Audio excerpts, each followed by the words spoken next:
Evening. I call this hybrid regularly scheduled Dunwoody City Council meeting on July 12th, 2021 to order.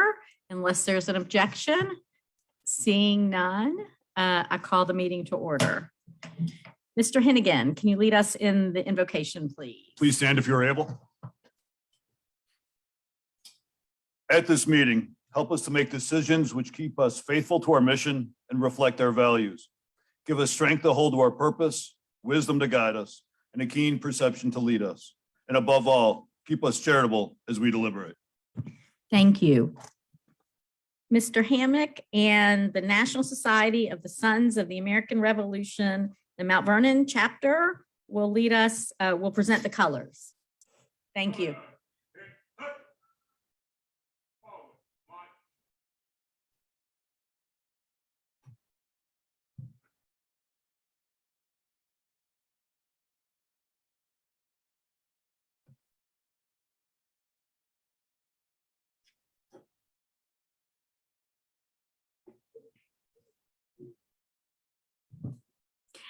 And now,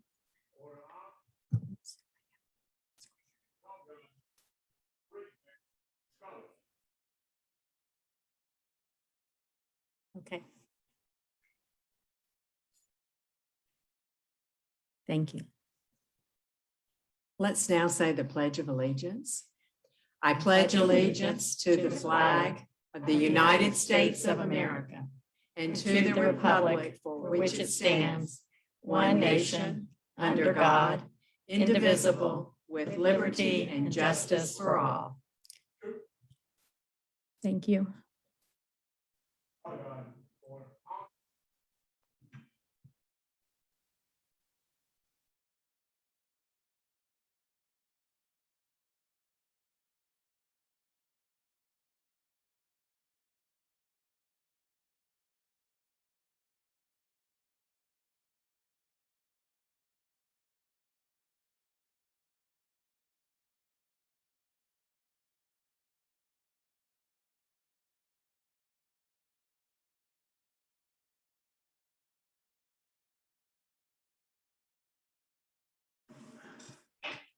Thank you.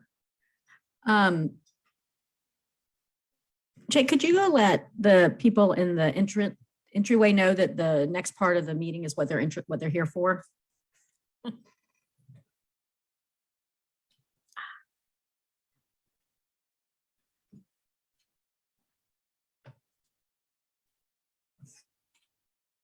Oh, right, public comments. All right, first we have public comments. Ginger, can you check to see if there's anyone wishing to speak online? If you would like to speak in public comment, please raise your hand. I do see one hand raised at this time. Okay. Carrie Brown, you should be able to unmute and you'll have 3 minutes to speak. Hi, can you hear me? Yes, we can hear you great. Great, thank you. My name is Carrie Brown. I am the design director for JLL Atlanta's retail team. I'm here representing Consolidated Tomoka Land Company, the owners of Ashford Lane. Our development team is 100% aligned with the proposed signage code's mission to maintain an aesthetically attractive city. For this same reason, Consolidated Tomoka is investing heavily to reinvigorate and transform the 15-year-old property into a lush, walkable main street in bustling central perimeter. One of our first project priorities is to address the design and construction inconsistencies within the monument signs inherited by the new owner. These signs create the first impressions of Ashford Lane, and we want to put our best foot forward for the dense population of the perimeter center. Currently, these signs include a mismatch of lighting styles, logo construction, and back panel materials. Age and tenant turnover have led to much needed upgrades. Our goal is to create simplified, easy to maintain, effective brand recognition for our tenants. The sign code being put forth for approval this evening is missing one allowance that would help us achieve this goal. That is to upgrade to internal box lighting, much like the retail developments around Ashford Lane, but better. with dimmed LED lighting, uniformed logo scale and coloration, and consistent all-white backgrounds, an overall sophisticated approach to sign elimination, not to mention more economically maintained. The development team is focused on brand value and attracting top tenants to perimeter center market. Ashford Lane would be at a competitive disadvantage if it kept the same signage, lighting, aesthetic, and did not evolve to meet the needs of our tenants.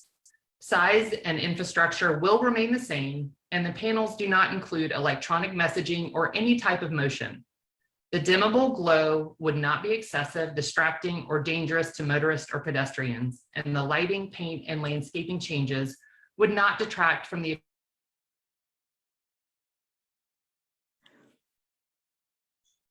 Oh, it looks like she fell off the call.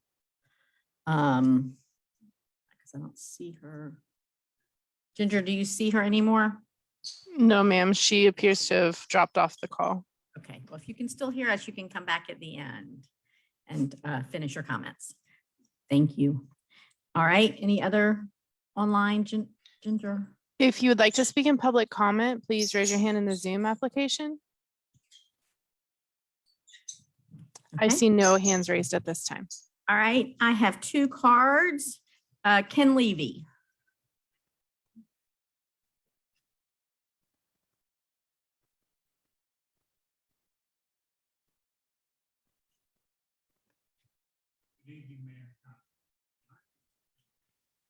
Mr. Levy, can you check to see if the microphone is on? There should be a button to push. I think it's on now. Now it Thank you. is, and if you'll Thank just make sure you speak into it. All right, I'll be happy to. Thank you. My name is Ken Levy, and I'm here with my wife Sherry.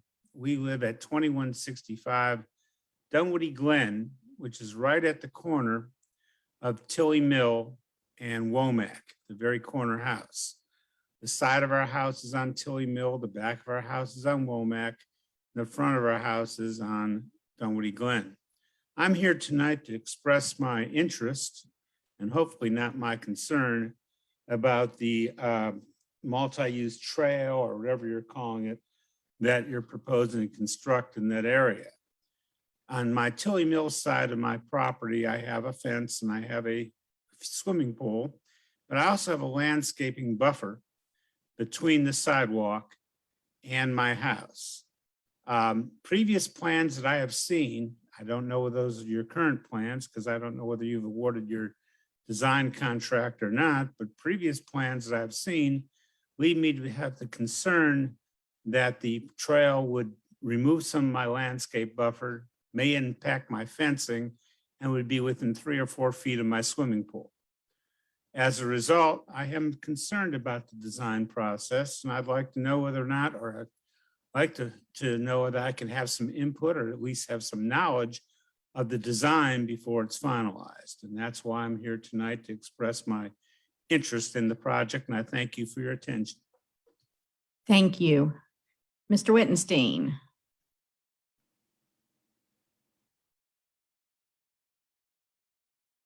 Good evening, Mayor and Council. First, let me give a virtual hug to Pam Talmadge. As she leaves us, we will miss her terribly for the work she's done on the City Council, but also the work she's done at Dunwoody Methodist and with the DHA and the parade and all the other ways in which you have enriched our lives. And we know that it is not that far from Woodstock to Dunwoody, so we hope we will continue to see you. The main reason for me coming up here tonight is to talk about the sign code. I have given you each a packet. It's 10 pages long. I'm not going to try to go through it in any detail, but there's basically 6 things that I want to point out to you for your consideration. The first is that in earlier versions of the sign code, we had a stipulation that signs for businesses that had been closed for over 90 days needed to be dismantled and taken down, and that's no longer in the code. And so you should consider whether or not you want to allow signs for closed businesses to remain up in Dunwoody. The second area that I've raised some questions for your attention is the number of small yard signs that businesses are allowed to put up. It's a lot, and it's grown over the course of the review. And so you might look at specifically small yard signs in commercial and O&I districts. Third, and this is sort of the most potentially contentious area, is the issue of direct lighting and signs. This sign code increases the number of signs and the size of signs. It also increases the opportunities for illumination. And what I would encourage you to do is to allow directly lit signs in perimeter center, but to restrict them in the other parts of Dunwoody, at least for the next several years, while we see how that looks. So rather than allowing internally directly lit signs, and again, Carrie, who preceded me, wanted box signs, and I recognize that those are not permitted anywhere in Dunwoody, but internally lit direct illuminated signs are allowed in this code throughout. And I think we would be better served if we restricted those to perimeter center. The fourth area, and let me make sure I don't miss anything.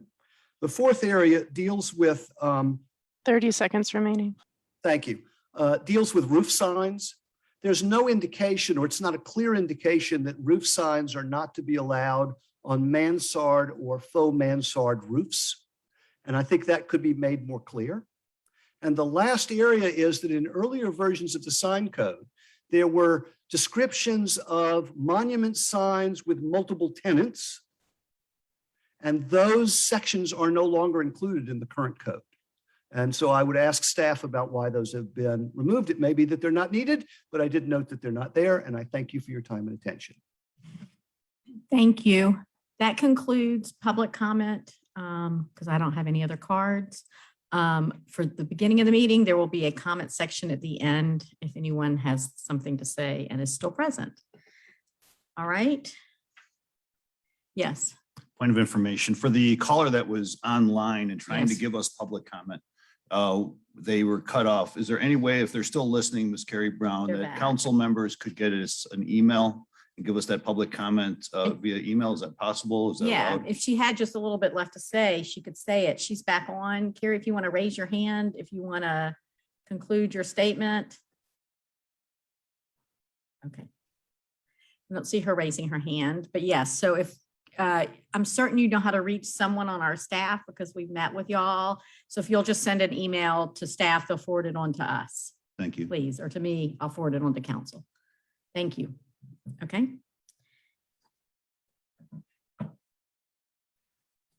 Mayor, the next item is a proclamation, which I will read into the record. Okay. It's a proclamation for Pound Talmadge Day. Whereas Pound Talmadge has been an involved member of the Dunwoody community for over 30 years, and whereas Pound Talmadge and her husband Keith raised their three sons, Blake, Troy, and Jay, in Dunwoody. Pound Talmadge was a member of the first graduating class at Dunwoody High School. Pound Talmadge is both a huge Georgia football fan and also an Alabama Crimson Tide fan, except when they're playing UGA. And whereas Pound Talmadge was an active volunteer and advocate for the public schools in Dunwoody and beyond, after serving multiple roles in her children's schools and regional organizations, she helped start the Dunwoody High School Community Association, which recognized her with the Mary Fraser Award in 2021. She continued her work for Dunwoody students long after her own children had graduated.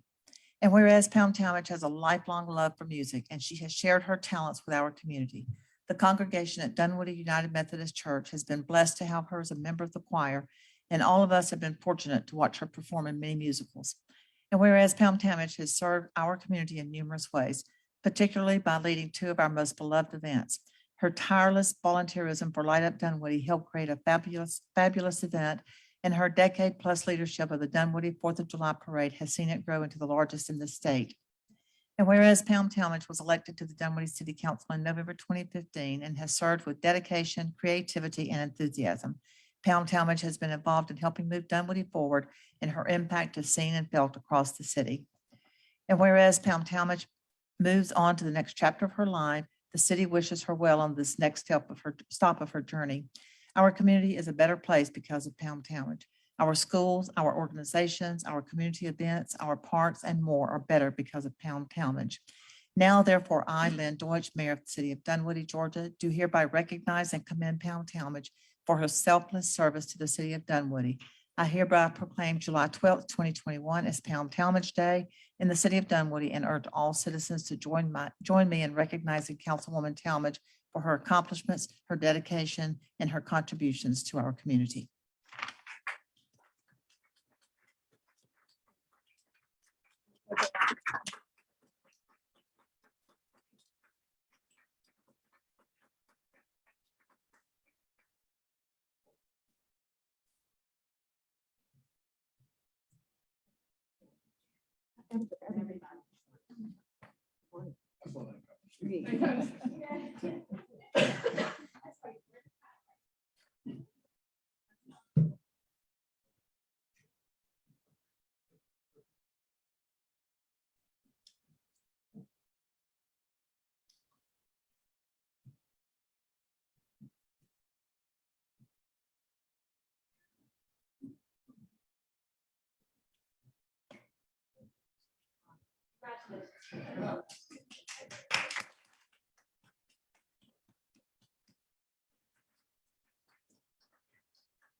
We have work to do.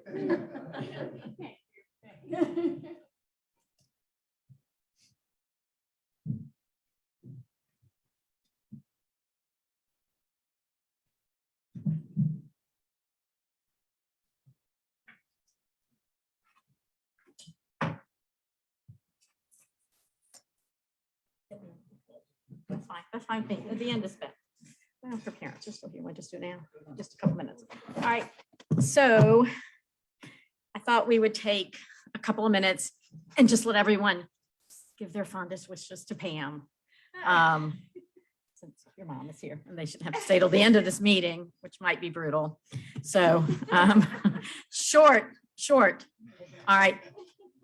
Tom, can we start with you? Yeah, sure. Just Pam, thank you for everything you've done for Dunwoody. I just considered it a privilege to know you and to work alongside you. Your joy, your passion, I mean, it's everything that makes Dunwoody such a great place. And the city is hands down a better place because of you. And I just want to thank you, let you know you'll be missed, but you're not that far away, so don't be a stranger. Right. So yes, all I can say is you are going to be one hard act to follow in everything you've done here. And good luck to everybody trying to measure up to what you have done for us. Thank you.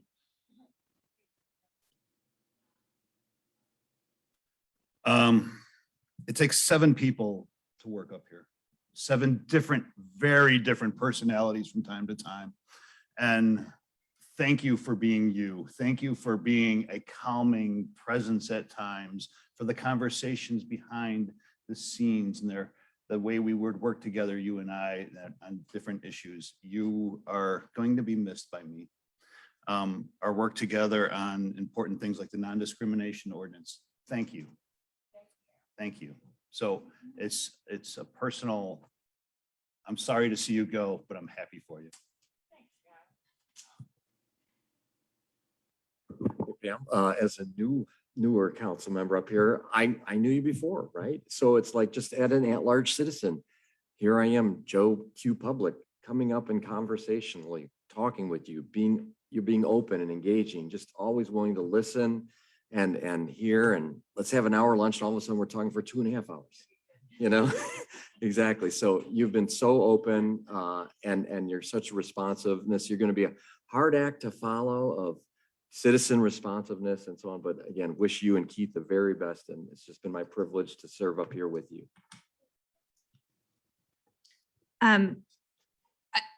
For those of you that know Pam, like I feel like your personality is so positive and bubbly. And those of us who've ever gotten an email or text from her, it generally includes a lot of capitals and a lot of exclamation marks, because I just like your personality is in all of your communication.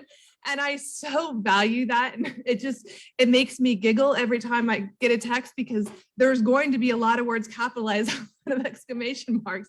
And I just feel like part of you is reaching out through that text as well. And you are going to be missed, but I personally would like to thank you for your guidance to me, not only in being involved in the community, but when I was running for office and when I started in office, Like, Pam, I am losing my role model, and please don't go too far away. And go ahead and keep sending me those texts in capitals. Every time I do like multiple exclamation marks, because Stacey's gonna love Right.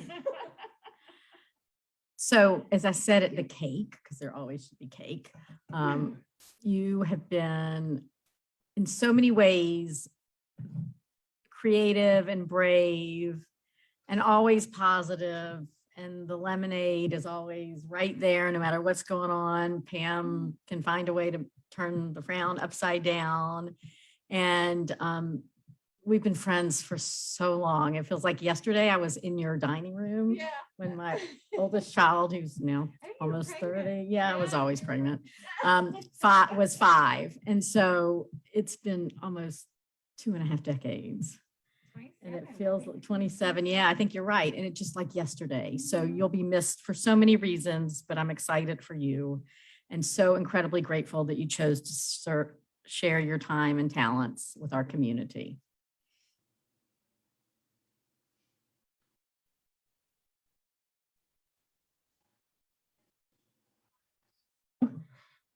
Sharon, what's next? Mayor, the next item on the it's agenda is a Brett. I see Brett. presentation from the Stage Door Players. Yeah. Evening, Mayor and Council. Evening. Stage Door Players has requested to come back and report to you guys again. They reported a few months ago, but they've had some changes in their organization.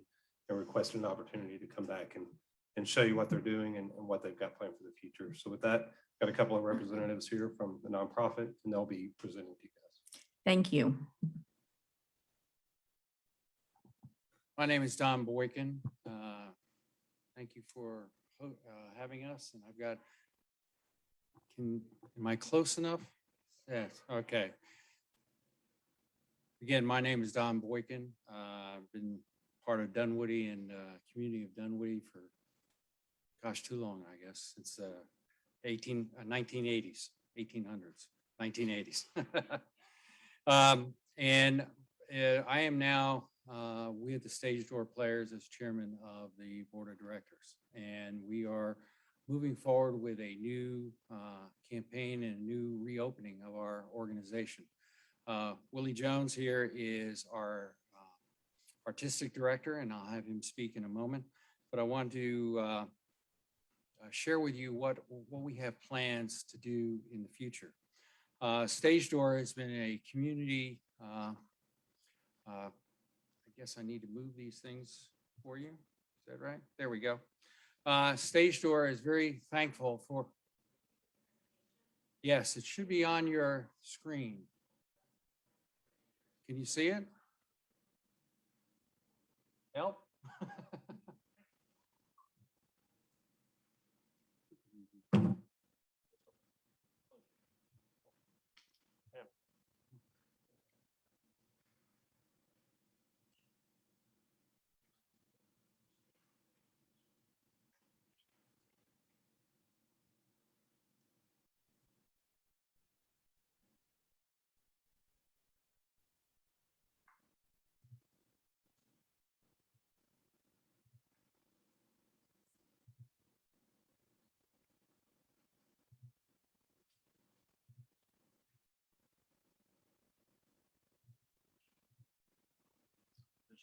No. It's this one. That's it. Can everybody see that now? All right. Go back one. That was our intro page. You didn't Okay. miss much of anything there. Thank you. We want to express our thanks to the city. Over this past 16 plus months, the city has been very helpful to us during this COVID with the rent reductions, the repairs to the heating and air conditioning system in the space. No.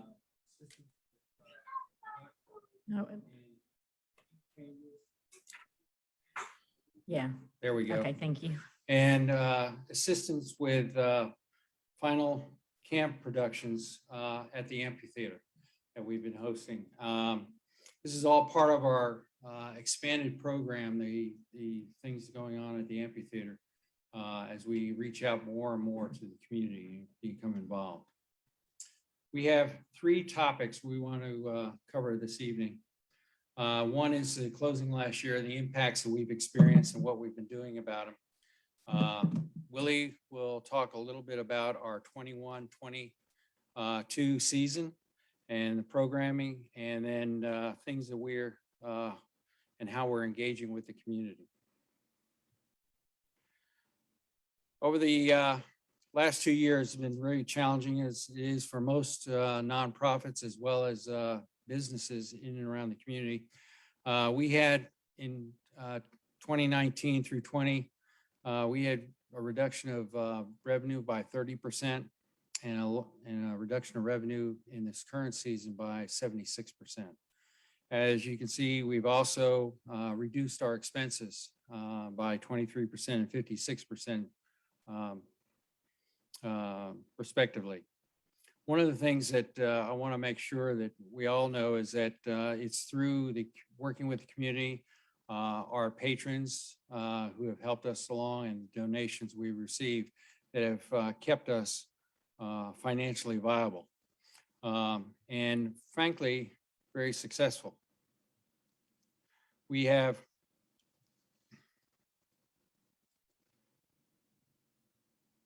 too many slides. Okay.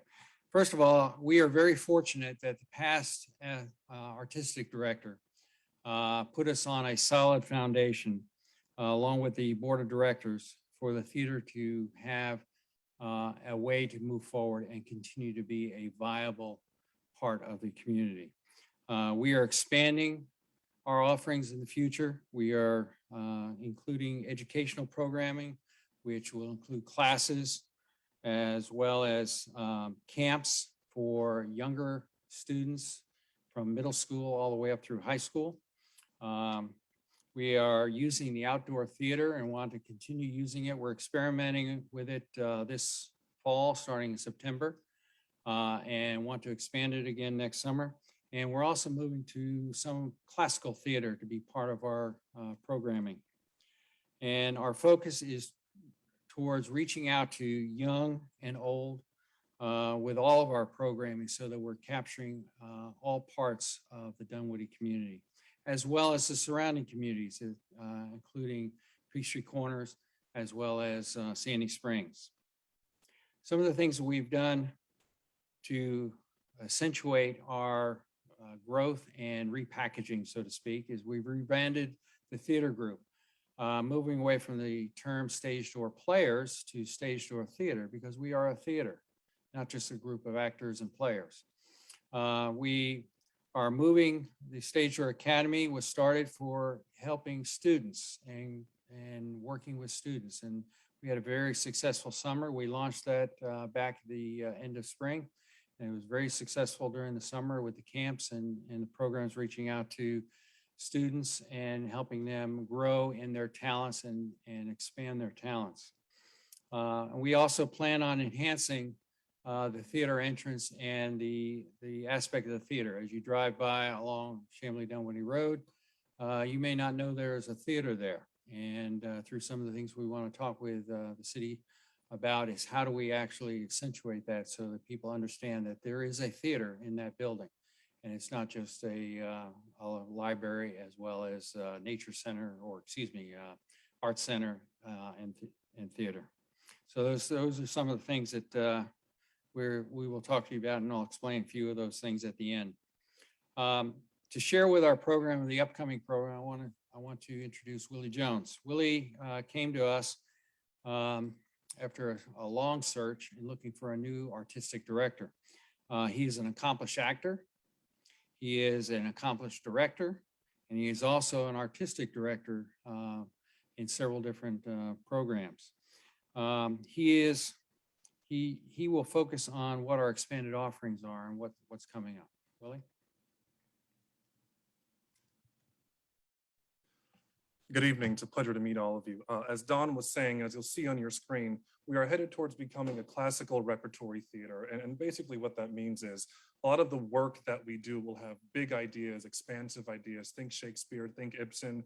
But a part of that initiative is also to rope in newer playwrights and plays that aren't typically considered classical. That's where you get A Raisin in the Sun August Wilson with Fences, Ma Rainey's Black Bottom.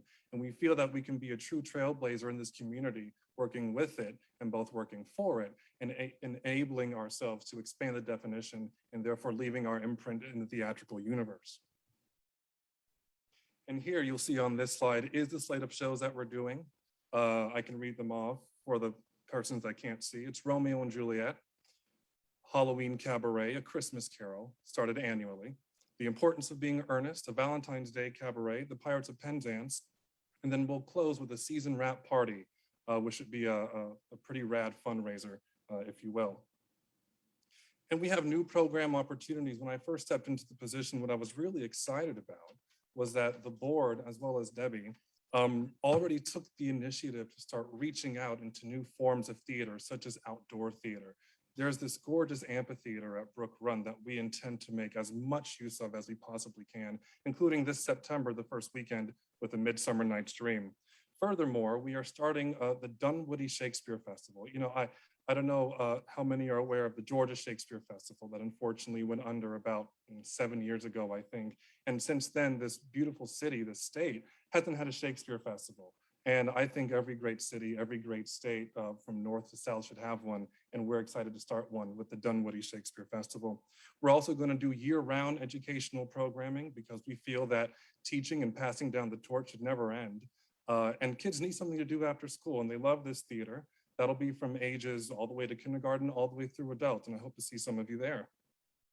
And our biggest plan is to reach more diverse audiences of all different identities, all different ages, really becoming more welcoming and more inviting for everyone to feel comfortable in our space as we respond to the events of the last year. The next slide will show you some of the offerings that we'll be offering next summer, the summer of 2022, which does include the Dunwoody Shakespeare Festival, in which we intend to travel. And the reason we want to travel it is really because we can reach the community best that way. A lot of times it's, you know, let's put on our fancy garb and let's go to the theater. But I think it's really exciting to go into somebody else's neighborhood and in a way prove yourself to them, thusly creating a more diverse and a more open clientele base, also known as audiences. There you'll also see we have a new play festival and a new play commission. That intention is to engage with the artists of our community, getting their work, getting their voices on our stage for the entire community to see. And with that, I'll move into how we plan to engage the community in a bit more specifics. Here are some of the partnerships that I'm in talks with or that I've already closed. You'll see them there on your screen. And this is a wide array of partnerships for a wide array of reasons, whether it's education, whether it's for the betterment of our artists, whether it's to partner with other organizations that are about our size. And frankly, we believe that we all rise together. And this whole journey in this art is easier. Like, you know, in the theater, we say there are no small parts, just small actors. So we feel if all of us as small parts can become one great show together, which is why you see the partnerships you see before you. But in this, we understand that the road is difficult and it can't be done without assistance, like I said. And so what Don's gonna do next is he's gonna explain and talk about how with your support and with your assistance, the path to success is met with less resistance. Thank you. In closing, we have some requests of the city, how you can help us continue to grow. The first is the parking lot where we currently have the theater is in need of some attention to lighting at night. Gets to be very dark in the evenings, and we have a lot of folks, because plays will be happening after dark. We will have a lot of folks walking through the parking lot. We would like for you to have a study done or something along and touch base and improve the lighting there at the parking lot. We'd also request that at least 4 spaces be identified as stage door theater parking places, not so much for the evenings where we have theaters, but more importantly for staffing. Currently, the programs that are being done elsewhere in the space is causing some parking challenges in that parking lot. And if we could denote just 4 spaces to be designated for staffing, not named with the staff or anything else, but just stage door theater parking would be sufficient. Next summer, we'd like to continually expand with you on the ideas of how we can use the outdoor amphitheater. for more than just 2 occasions, and see how that can be worked into the schedule along with everybody else that's going to want to use that as well. We also want to have some discussions with you about a mural to be placed on. There's a sort of a stucco wall that sits out in front of our theater. And we'd like to have a mural or some sort of identification calling this to be the Stage Door Theater. And we're exploring different ways to look at what it would look like and how it would be done. We'll raise the funds in order to do that once we have your approval. But the idea is we would like to, again, denote it as a theater. And as you're driving by, that we have some street recognition that we're a theater there. I think it'll help the community too, because most people have no idea what a Stage Door Theater was, more or less Stage Door Players were. We'd also like to ask that the city council participate in coming to at least two of the productions during this upcoming year. If nothing more than just to enjoy an evening with other folks in and around the city. And in long term, our plans are to significantly expand this theater group. And by expanding it, we'll probably be running out of space. We've already cleaned out a lot of stuff that has been in our current space to find new places to put what we've got is a child's theater or a children's theater that we're going to be putting in the back, and a couple other showcases that we're looking to use. But eventually we're going to run out of space, and we're thinking of different ideas as to where that larger space might be. Somebody mentioned the post office, but I don't know what the deals are for that. But in closing, that's we'd like to encourage you to join us and join and participate in some of those events that we have coming up. One last thing that I've been asked, and it was handed me as we were walking in here, is that we recently had an accident happen for one of our workers, one of the lady who runs our camps. And she was exiting out of that parking lot, exiting left, and wound up getting T-boned by a car coming along there. I don't know what you might be able to do, but that might be something we want to look at, how to either slow traffic down on Chamberlain, Dunwoody in that area so that that can easily be an exit. I don't know how many accidents happen there, but that is a traffic problem. And we'd like for you to take a look at that as well. Thank you for your time, and we'll answer any questions if you have them. Does anybody have questions? Thanks, Don. One quick one. Being a season ticket holder for many, many years, my husband and I, we haven't heard anything about season tickets. Are you doing season tickets? Seasons tickets went on sale yesterday, and you'll be getting a mailing to everybody on those tickets. It's we've changed our computer system to make it all online ticketing and selection of seats and so forth. We've expanded, if you'll notice in what Willie was showing as far as our first production, which is Dr. Ruth, which will happen at the end of August. You can actually select your seats, and we've got multiple nights for those, and we're expanding each of the productions. So while we may have 4 productions, we'll actually have multiple times where in the past it has only been 1 or 2 weekends or 3 weekends, and now it's going to be more than that. So. What? Go ahead. Is Eileen Dr. Ruth? Yes. Yeah. I'm glad you know that. Dr. Ruth, becoming Dr. Ruth. Right. I guess I'm an old guy. I know about Dr. Ruth. I don't know how many of the young guys do. Right. Anybody else? Just thank you. Thank you for, I saw that y'all got a bridge grant from the Georgia Council for the Arts. Yes, we did. I hope it will be helpful. And just as a heads up, you probably already know this, your September fundraiser is the same night as Monarchs and Margaritas at the Nature Center. So I know September is hard. I understand the fall is going to be really hard, but We are working on whether we're going to have it, which one of those weekend days Okay. we had listed, and is the it more venue than may one? even change as well. Okay. So we're working through that right now. All right. Well, we look forward to working with you, and thank you for giving us this update. And camp is still going on, or is it over for the summer? Camp is still running, yes. And has it been successful? It's been very successful. That's yes. awesome. It's nice to have something new. So thank y'all very much. Thank you. And we'll see you again soon. All Thank right. you. Thank you.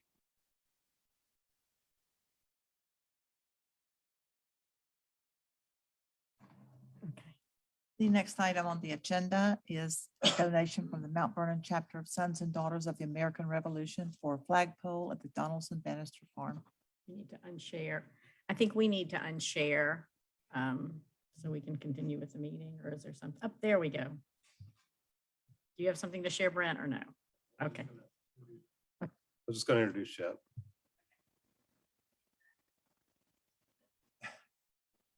And these gentlemen in the costumes, if you didn't guess already, they are with the Sons and Daughters of the American Revolution. Shep Hammock contacted me several months ago about wanting to donate to the city for a new flagpole at the Donaldson Bannister House.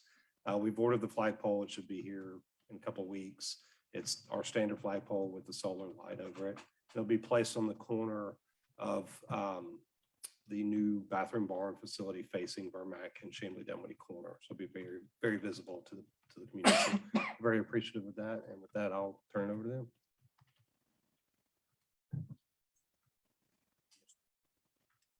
Madam Mayor, members of the council, I'm Tom Pye. I am president of the Mount Vernon chapter of the Georgia Society Sons of American Revolution. I'm here with Ms.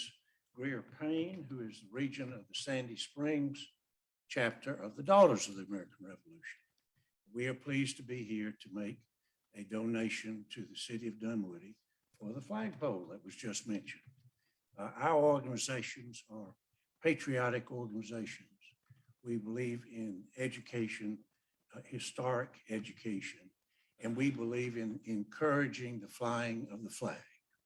We believe the American flag is the best symbol of unity that we all have for every person of every description. And we encourage flying the flag at our homes and offices. And in this case, we are encouraging the erection of a flagpole for the flying of the flag at the Donaldson Bannister farmhouse. And so with that, we have checks. Thank y'all very much. We appreciate you helping us secure a big flagpole. There was a small flagpole, I believe, there.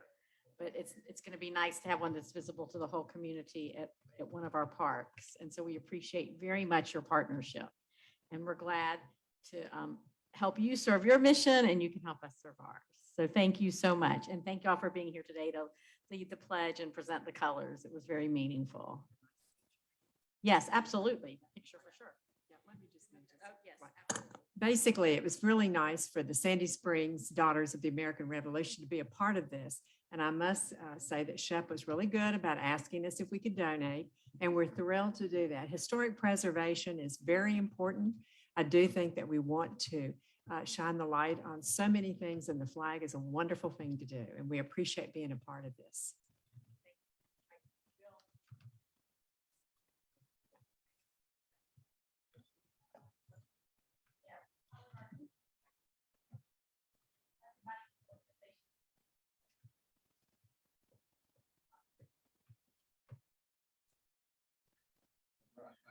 Yeah, we just.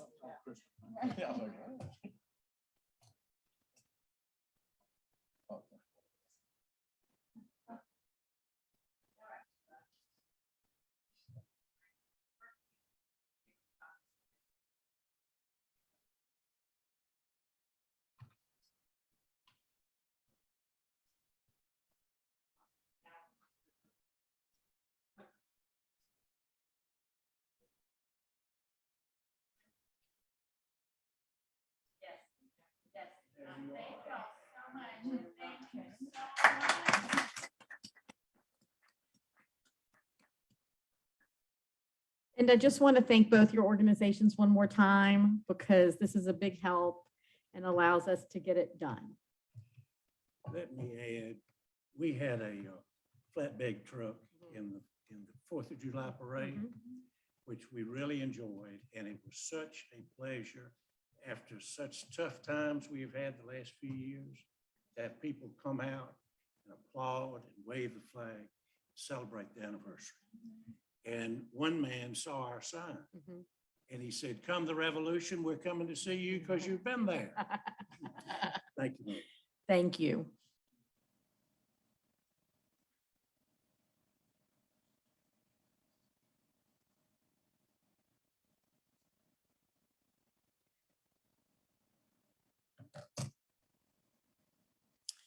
The next item on the agenda is the city manager's monthly report. Mr. Linton.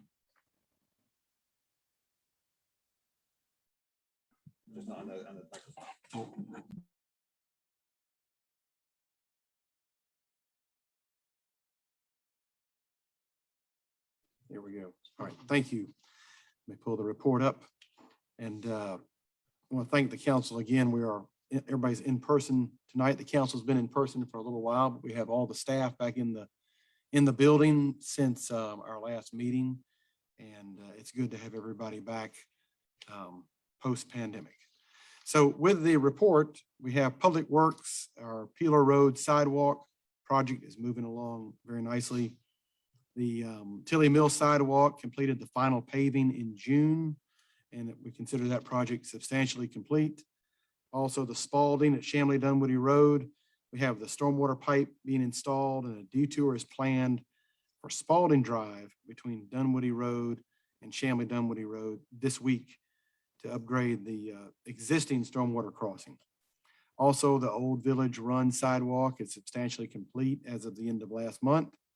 Our 2021 paving work will resume later this month on the east side of Dunwoody. Also, we have the Georgetown Gateway project, which is a new project for us, which is the gas and the water main upgrades are scheduled to begin in July.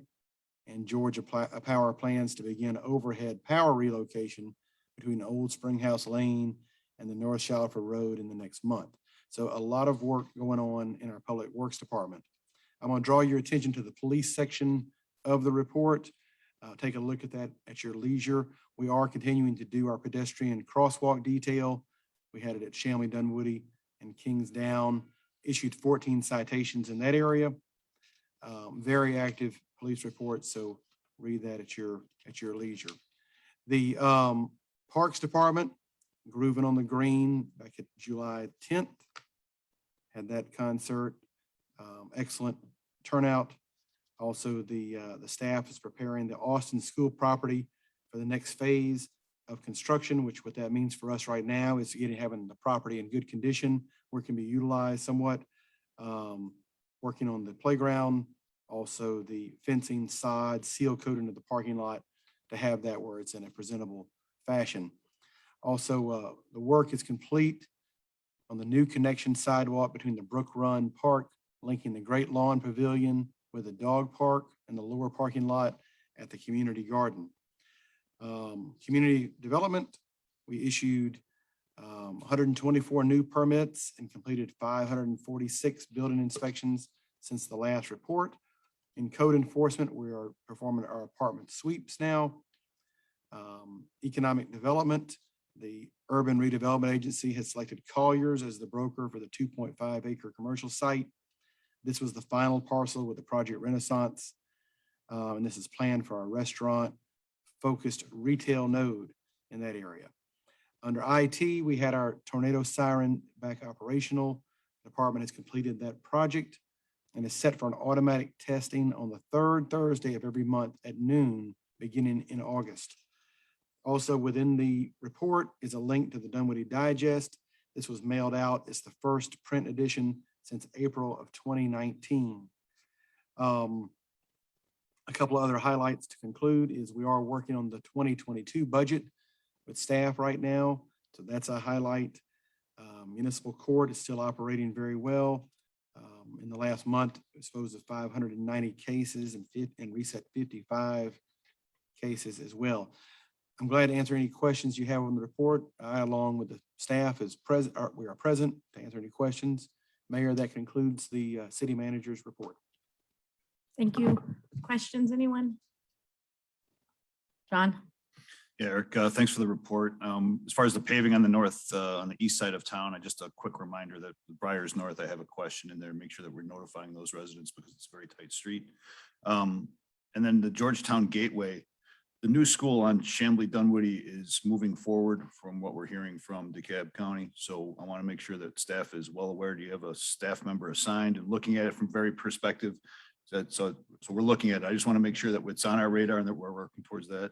And finally, the grooving on the green, you gave the update on the first one. The second one was great, was fantastic. And staff was able to, I noticed the lack of handicap parking. They added handicap parking and that was greatly appreciated because there was probably an extra 5 or 6 cars that were parked there. So thank you. You're welcome. Thank you. Go ahead, Joe. Yeah, again, thanks, Eric. I love just the information. It's so worthwhile. Tilly Mill Sidewalk, and it's really complete streets too, because it does have the bike lanes in there. And I appreciate staff, Michael Smith out there, having the contractor adjust the lane widths out there. They did some milling and I rode that today for the very first time. So I appreciate that very much. Went by it twice just to enjoy that. The Georgetown Gateway, if we could, a lot of people are asking about that on social media, refer back to the website.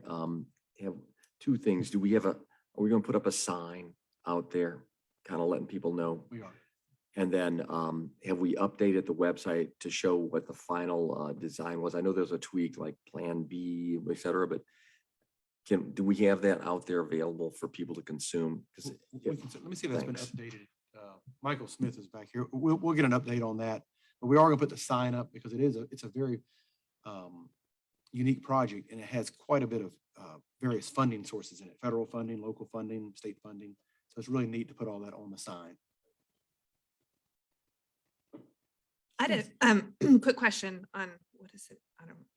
I guess it's in finance. I don't know.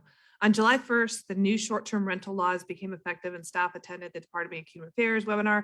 This will affect the hotel motel excise taxes in a good way. Okay. It's collecting from Airbnbs and VRBOs. Awesome. That's Okay. right. Effective July 1st, we get to start collecting from Airbnbs. Yeah, well, they were supposed to start a long time ago. I think it's some new tool. Cool. Okay. That will help. Yes, well, we hope. Anybody else? Thank you. Consent. Anybody have any questions on anything on consent? Move to approve. Second. Moved by John, second by Jim. Any further discussion or questions? Seeing none, I call the question. All in favor, say aye. Aye. Any opposed? Thank you. And John, I also wanted to tell you, I forgot to say it, Jim is going to serve on the construction advisory committee for the new elementary school. And Richard and Michael have been, Richard McClendon and Michael Smith have been working slowly with the school system. Mayor, moving to business items, action items. Item number 15 is approval of the City of Dunwoody Guide for Nonprofit Partners. Brent Walker. Thank you, Sharon. The next agenda item I have is something that y'all have discussed a couple of times. It was a guidelines introduced by Councilwoman Talmadge and Councilman Seconder.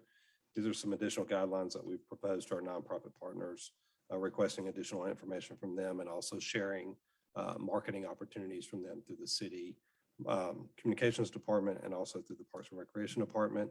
The updated draft is in front of you. There has been one minor change since the last iteration. It's highlighted in red on your copy. That was a request made by the Stage Door Players, or now Stage Door Theater. I have to get used to saying that. And then we also had one organization, Dunway Senior Baseball, that even though they did not necessarily approve of the guidelines as written, they would sign them if that is something that council approved this evening. They did have concerns about just increased paperwork, things that they had to submit to the city on top of things that are required within their usage agreement.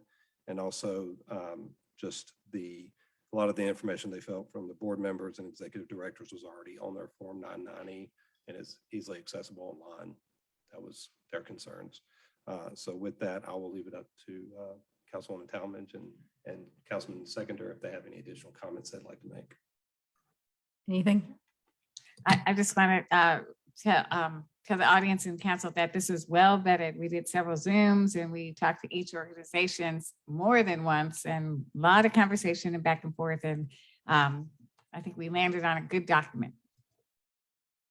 Joe. I'll second that because, Pam and I were kind of working and getting some templates and stuff and really iteratively. If you had looked at the original one, you see this, a lot of changes. So we've been very responsive to this. And again, it's just being transparent and accountable. That's all we're asking for. But thank you all. Anybody have any other questions or comments? This is an action item. Move to approve. Second. Moved by Pam, second by Joe. And I'll just make the point, if there seems to be any challenges, we can always adapt, right? This is not an ordinance or, yeah, it's just us. All right. Any further comments or questions? Seeing none, I call the question. All in favor signify by saying aye. Aye. Any opposed? Sharon, that passes unanimously.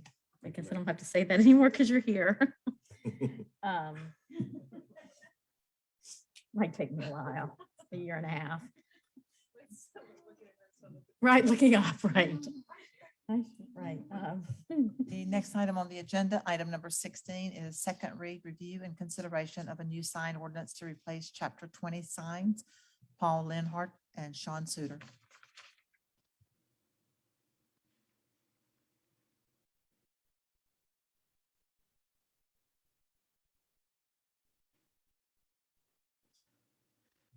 First try. Good evening, council. It's me only, so I'll quickly give you a brief presentation of some missing items, so like some items where you asked for clarification or more input or potential changes. I'll do a quick summary at this point, and then you'll find some items where we'll request like feedback from you all and direction. First item that was mentioned, I think by Mayor Deutsch at the last meeting, we went down to Buckhead to like the site where they have sort of within the building, approximately 2 feet behind the window, there's like a big electronic sign. So that's sort of how the property owner there found a loophole to have a big digital billboard more or less kind of displayed, but it's technically within the building. We looked at that. We suggest 2 changes to it, and they're already part of the package and part of the proposed language. First one is to add to the prohibited signs those kind of that use a video display of any kind and in any way visible from right of way. So it's sort of catch-all language to help us deal with that. The second is, we had before that if a sign is within 2 feet of a window, within 24 inches, we consider it a window sign. We suggest kind of increasing that to 60 inches to 5 feet, so that this opportunity to put a sign right behind the window is not as attractive. So that was the first item. Second item, I think this was Councilmember Harris mentioning the EMC, so like those digital signs in residential areas. We have that, of course, a lot in the city where we have these institutional uses, our places of worship, our amenity courts, our sport courts, and so forth that are zoned residentially. We want to allow some of these institutions, especially churches and places of worship, have asked us for this, to allow a digital messaging to help them sort of, identify their programming, to restrict it to only those type of uses. We're proposing language in here, but this is now only allowed for educational services and places of worship, but not for those, not for the tennis clubs, not for the those swim clubs and so forth, for these kind of more intimate places in the middle of the neighborhoods. Next one is, I think Councilmember Hennigan asked us to look into an email from Mr. Martinez that had a few items about lighting I'll quickly go through those one by one. First was neon window signs. We had a surprising amount of conversation about that throughout also. We're regulating it currently in two parts. One is in the prohibited and then one in the exempt signs. What we provide right now, this is per suite or per building. People can do one sign up to 3 square feet of LED tube or rope lighting resembling neon, which it is mostly. Few people have actual neon signs. There are people strongly in favor of it. There are people strongly against the look of it, sort of in those windows. I think by restricting it to one, but sort of trying to strike a balance between the two and allow them sort of to have an open sign, more or less, which that is, but could be a beer sign. So, but by restricting it to one, that's sort of our proposal to walk a middle ground on this. Internal box lighting comes up a lot. We heard community members speak in support of it. Mr. Martinez spoke in opposition to it. We have it in the code to define it so we can point people to it. It's not allowed as currently proposed. It's not currently allowed. It's not allowed in the code proposal either. And that's mostly for sort of aesthetic reasons, because it can be done tastefully, but it can certainly also be done in a way that most people would consider to be not tastefully, and it doesn't hold up particularly well over time. And so we're proposing to keep that not allowed in the city of Dunwoody. Direct lighting in the Dunwoody Village, which we also had a lot of conversation about what to do with the Dunwoody Village. We decided at this point to sort of, and that's in support to the comprehensive rezoning that we did and the new zoning regulations, because it's all transitioning a bit away from the traditional Williamsburg style. And we're proposing signage regulation that supports that transition, that allows for a bit more lighting than there is currently. There's a fair amount of business owners in the village district too that asked for increased lighting for commercial signage, and that's specifically in some of the Dunwoody village districts. The proposed changes would allow for direct lighting, which is sort of similar to how you see it on this slide, where the sign itself is illuminated, or like the letters of the sign or like symbols of the sign are illuminated. And this one sort of displays it a bit more coherently, because Dunwoody Village is 4 separate districts. In the residential district, there's no direct lighting allowed. In the office districts, the DV2, there is direct lighting allowed on projecting and blade signs and on wayfinding signs, but not on the monument signs out on the street. And that is allowed in our current draft. On monument signs only in the commercial districts. So like in the center of the Dunwoody Village, and then in the commercial district. And again, we had a fair amount of business owners in the village ask us for this type of direct lighting. And then Councilmember Lambert pointed us to these residential entrance banners, which are currently, as written, only allowed on subdivision walls. Now, not every subdivision has an entrance wall, and there is interest certainly in having these to display graduation messages or some such. So if that's sort of a direction that you all want to take, we propose sort of 2 changes that are as part of this package. The first one is in the definitions. Right now, the definitions only reference these wall signs, to just like adjust that to also be freestanding. And then number 2, and that's in the residential district, in that table for limited duration signs.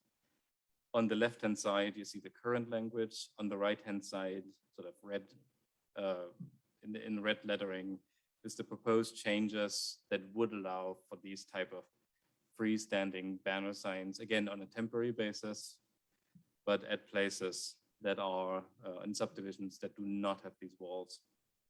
As currently written, as currently proposed here, if there is a wall, it requires the banner to be on the wall. There's a third option where it can be freestanding even if there's a wall. In that case only, delete this, the if no entrance part, if no entrance part, just strike that out of all of this. The last item that came to our attention today was like the legal review of the sign code was completed. We gave it to an external attorney who's one of the sort of predominant experts on signage law in Georgia. It came back with 6 pages of comments on some of these issues. We didn't have sort of time to go through it in detail yet, but we want to, like the attorney suggests, looking at several items. And we would ask for an additional 8 weeks or 2 months to complete that process, to allow back and forth and work with our legal team on getting that sort of on the up and up on the legal side. So we would ask at this point for you all to defer the adoption to the September 13th meeting, so the first meeting in September. Okay, but you want our comments tonight, though, if we have some? Yes, please. If you Okay. could. If any questions, then you can come back to us. Also, Tom, do you have anything? I'm sorry, I'm just going to go down the road. Yeah, no, I just, Paul, thank you for the presentation and for making the adjustments for those entrance banners. Just a comment on that you asked, we could also have like that third option. I prefer that because I drove around a lot and looked at them. And sometimes even when they do have the entrance wall or monument sign, it still, in my mind, looks better as a freestanding sign. A lot of them just are kind of draped over and kind of haphazardly. So having the option to hang it freestanding, I think would be good. Okay, we'll do that. Right. Was that, Jim? Anything? Just concur on the freestanding signs, and thanks for the comments on the, the various comments we got from the public on the other aspects. No question. Thank you. Stacy? Yeah, and this is, Mr. Wittenstein brought this up, but the earlier versions of the sign code require the removal of signs for businesses that have been discontinued for 90 days or more. It's no longer in it. Why? So I think that came from the first round of legal review a couple months back. The lawyers. But could you ask the lawyers if there's a way to have the same impact, please? I actually kind of like having that in there. I thought that was a good idea. My next question is, do we have a definition of educational services? Because I'm just thinking a swim tennis club would say we provide tennis lessons and swim lessons.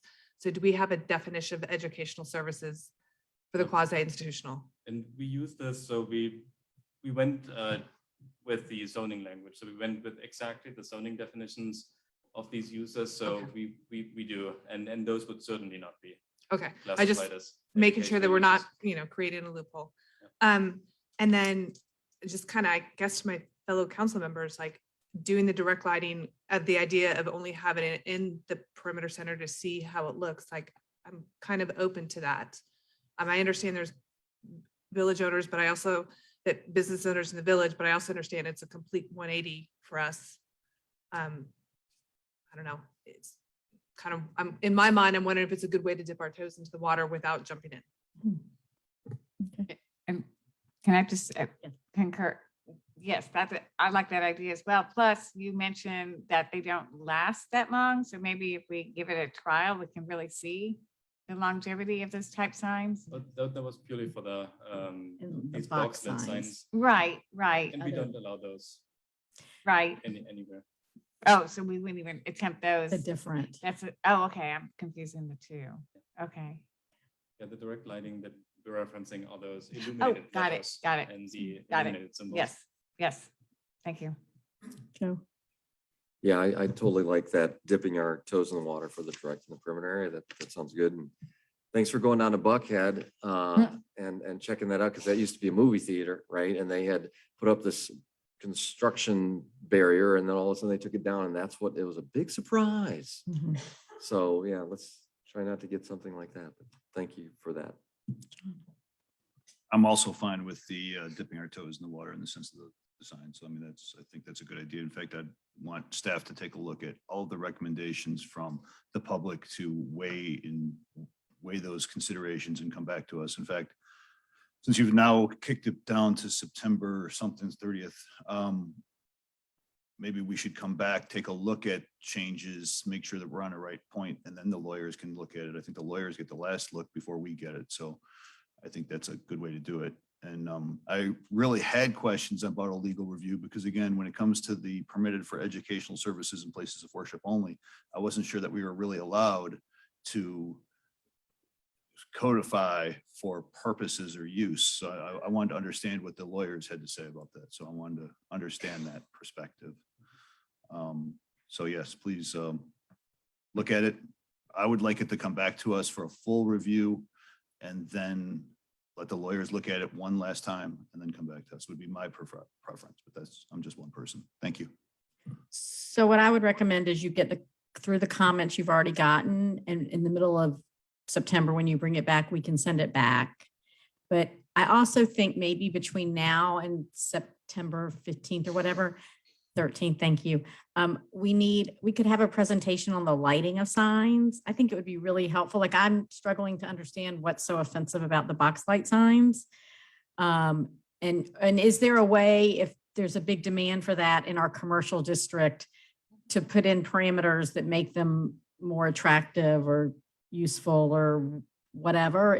So I think Eric, I think it would rephrase this. I think it would be a good idea, Eric, if we could have a presentation on this direct lighting, indirect lighting, box light signs as just a pullout of the sign ordinance. In the focus group, we definitely, I know this part to be true because I was there. There was definitely the sense that we should treat perimeter differently. And so, I think if you could just show us the lighting, show us examples of what we are talking about, what we're going to permit, take a look at the community input from the businesses and come and show us what they would like and tell us why you don't think that's a good idea would be really helpful. And then I'm with Tom on allowing for the sticks, but I'm going to tell you 4 months is too long. I don't think neighborhoods need banner signs for 4 months, right? So I think 2 months, 2.5 months, 10 weeks is plenty of time. I might say May 1st to June 30th or something, if that's allowed and legal. I don't think they need them for 4 months. My neighborhood has taken them down. Right, most of them are still up because probably no one's in charge of taking them down, right? Because somebody was in charge of putting them up and nobody was in charge of putting them down. And so I think that's a good solution. And I don't think we want to encourage swim tennises to do it, at the front of the neighborhood. So I think 4 months is excessive. Anybody else? Move So to defer until the September 13th meeting. Second. Is that the correct date you checked? It is. Okay, thank you. It's the day after my birthday. Okay, thank you. We'll have cake. Jim, moved by Jim, second by Stacy. Any further discussion? And Eric, y'all will arrange to bring us a presentation on the lighting at some point, preferably not the first meeting of August because some of us won't be here. Any further discussion? Seeing none, I call the question. All in favor signify by saying aye. Aye. Anyone opposed? That's unanimous for deferring. Thank you.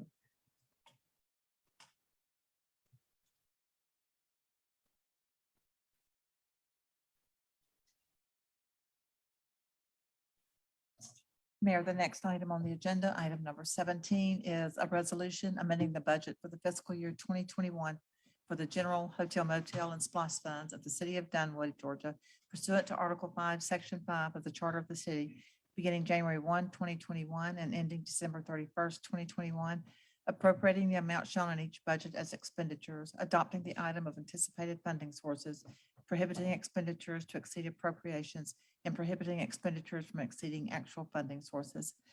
Linda Neighbors. Good evening. So in this resolution, with our budget, we did use very conservative measures when we were estimating the revenues. And I think that mayor and council, as well as staff, did a good job of trying to navigate the pandemic, and we're in a good position. And you saw this first time on June the 14th, and it was, of course, as a result of seeing the digest come in. So we're recommending in the general fund revenues to increase by $3.5 million. 2.9 of that is in the tax area, the taxes. And then we also have in expenses, $1,018,712. This is increasing the expenses to take us back to our actually pre-pandemic service levels. So we did cut back, and we're restoring some of those. So that we did project in our budget to use $4.4 million of our fund balance, and this will bring us to using 2.1 million. So that's more favorable, and also leaving us with 7.73 months in our reserve. So we're in good shape there. Also, the hotel motel revenues have been, of course, down really bad, and we have seen an increase just a little bit. So we are increasing those revenues, and the expenditures that are here, we increased the revenues by 326,000, and the expenses, because we did have money in the fund balance, we did increase public works, and then of course the perimeter center east park that we could use these funds for, and then the transfer out to general fund and component unit, $1.3 million. The other area that we increased, we did not see the dramatic drop in the SPLOST revenues, but of course we did project that we were going to come in lower. It didn't end up that way, but anyway, we want to increase the revenue in SPLOST by $1.2 million, and then we have expenses of $1.2 million. These are projects that were either already in the works. Some of them were sidewalks that we were able to move in that we could get completed in the current year. So it's those three areas that we would like the budget amendment. Thank you. Any questions? Jim? Just a quick comment. I mean, I think this is a huge win and success, for staff, for Dunwoody, because we saw the storm coming. We trimmed the sails. We were a lot better off after the fact than we thought. So, we acted very responsibly, and now that we know where we're at, we're restoring the services. And I think it's just a great testament to reacting appropriately to the situation. And thanks for everything y'all have done. Anybody else? Go ahead. Oh, I just have a quick question or two. One is, how far behind are like hotel motel tax revenues? Like, when do you normally see like the 20th of the following month. Oh, so they're pretty current. Yes. Okay. All right. Yes. So you've gotten May's, but not yet June's, That's correct? Okay. All right. Hoping for big upticks. Yeah, the last month it's just making small Right. improvements, but we're going in the right direction. If I may comment briefly on that, my Rotary meets at Le Meridian, and just the seat of the pants, looking at the parking lot when we meet on Friday mornings, they are seeing some big increases in traffic just based on that weekly anecdotal evidence. So let's cross our fingers that it continues like that. I met with the general managers of our two largest hotels, and I think they think it's coming. I was just curious if we've seen it yet. And then you said we're still at 7.7. Well, at the end of the year. That's what we project is 7.7 there was, I was just a little confused at 7.73 months. Okay, all right, essentially 8. Okay. Any further questions? Thank you, Linda, and everybody who worked on this. This is an action. Everybody worked on it. Move to approve. Second, Moved by Pam, second by Joe. That was Stacy. Stacy, I'm so, God, it's happening. Moved by Stacy, right. Moved by Stacy, second by Joe. I heard voices from multiple sides. All in favor signify by saying aye. Aye. Any opposed? Seeing none, that passes unanimously. Thank you. Thank you. Next, it's Michael Sterling. Item number 18 on the agenda is approval of contract and budget amendment concerning the Community Assistance Center Return to Work Marketing Campaign and ARC grant associated with CARES 2 funding. Jay Benicki. Mayor and council, before you tonight is another small change to the CARES 2 budget. It's because of 3 items that have come to our attention in the past week or so. Basically, what this will do is, 1, amend the budget slightly. Second thing it will do is approve an additional $10,000 to the Community Assistance Center. They have actually hit not just the $50,000 threshold, but they got to the $75,000. They came to us and have some infrastructure needs, which is a fancy way of saying shelving and the like, but it's like a long-term investment. And so we're recommending another $10,000 be allotted to them. To give council an update on the not-for-profit spending, $446,000 of the current $525 has been spent or actually given to the agency. So we've pretty much hit it out of the park on that. Some are still working on the last little parts of it, but we're recommending pulling that from the contingency. The contingency as of today is $950,000. So it's just a small amount of that. It still leaves us a contingency to work with over the next year. Along with that, we have 2 other items which we're going to recommend paying for out of the city supplies and services part, which is kind of where we're using the nebulous areas of this. And Mr. Sterling might help me explain on these. There are 2 things that we're working on: an $18,000 return to the office marketing campaign directed by the city as businesses come back under. And the second thing is an ARC matching grant of $30,000, which has already been in the pipeline and works on this. And if Michael can explain more about that. I just ask if you have any questions, maybe you have to answer them on either one of those. Okay. We can take questions on any of these. The return to work campaign was my idea, and I appreciate staff running with it. The idea, if you saw in the description, is to encourage, we believe that all the offices, all the corporations and employers who aren't back already will be back in September, at least 60, they'll have people coming in regularly on a regular schedule. And we want to remind them of all their favorite places to eat and to shop and to get them into the businesses at Perimeter that have been and in the village, everywhere across Dunwoody that have been particularly hard hit. And so, and I think this is a good fit for the economic recovery money. Anybody have questions? And the CAC money is specifically for their Dunwoody location. Those expenses are specifically for the Dunwoody location. general comment, looking forward to the next contingency there, thinking some good things here. Thank you.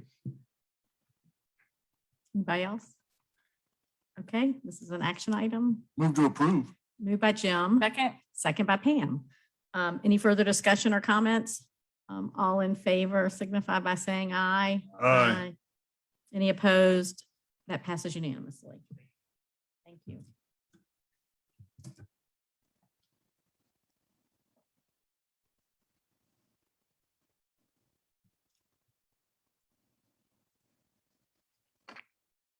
Moving to discussion items, number 19, presentation of design concepts for sidewalk on Chamberlain, Dunway Road and Dunwoody Road. Michael Smith.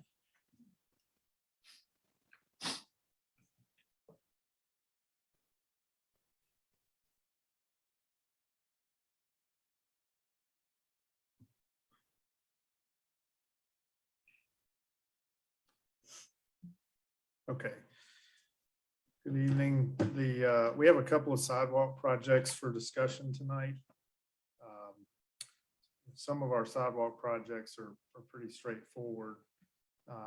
And we don't always have multiple concepts to share, but on these projects, we have some issues to discuss tonight.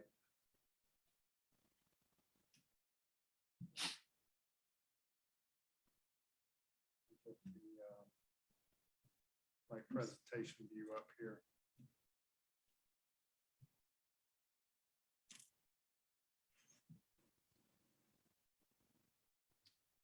See, I'm just trying to get it without the. Is that showing right? I want to get rid of the next slide view.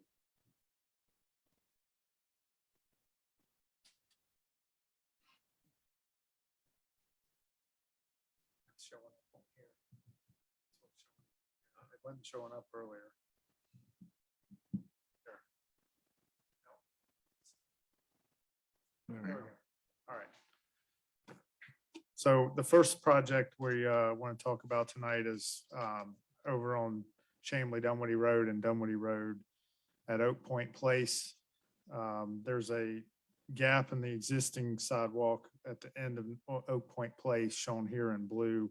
And also on the west side of Dunwoody Road, there's currently no sidewalk. And then Dunwoody Road doesn't have any sidewalk on either side of the road. So the proposed sidewalks in this project are shown in blue here on the map. The existing sidewalks are in yellow, and the red segment on Spalding Drive is being built now as part of the intersection project. And Sandy Springs will continue that sidewalk down Spalding to the Dunwoody Road intersection. And the orange segment on Dunwoody is a future project. We developed two concepts for the sidewalk. They're identical for the Oak Point Place and the Dunwoody portions of the project. The sidewalks are the same on both concepts. We've got a short segment of sidewalk shown here in yellow connecting to the existing sidewalk on Oak Point Place, and then sidewalk going down the side of Dunwoody down to Dunwoody Road. There will be some temporary driveway easement needed to connect here on Oak Point Place, and then shown in green here, some temporary easement to build the section on Dunwoody Road and extend this stormwater pipe under the road. Here's a picture of the gap, the short gap at, and this is looking north on Dunwoody Road, the short gap at Oak Point Place. The existing sidewalks over here in the left side of the picture. And then this is a picture looking south on Dunwoody Road where there's no sidewalk on that side of the road, looking down towards Dunwoody Road. So beyond those, that area, there's two alternatives for Dunwoody Road. Alternative one proposes sidewalk on the north side of Dunwoody Road, and alternative two is on the south side. So looking at alternative one here, I'll zoom in a little bit. You've got sidewalk shown in yellow on the north side of Dunwoody Road. Some additional easement needed on this corner parcel to build the sidewalk there. It shows the sidewalk meandering around the existing power poles, which are on that side of the road. And then there's a blue line, a dark blue line here shown that would be a drainage ditch that would have to go on the back of the sidewalk to catch water runoff off these residential properties. And so you can see between the sidewalk and that ditch on the backside that the north side alternative gets pretty close to the right-of-way line, which is that lighter blue. But other than the easement on the corner, it does stay within the existing right-of-way. Alternative two, on the south side of the road, the sidewalk again is shown in yellow. There are no additional easements shown for this alternative at all. It fits within the right-of-way.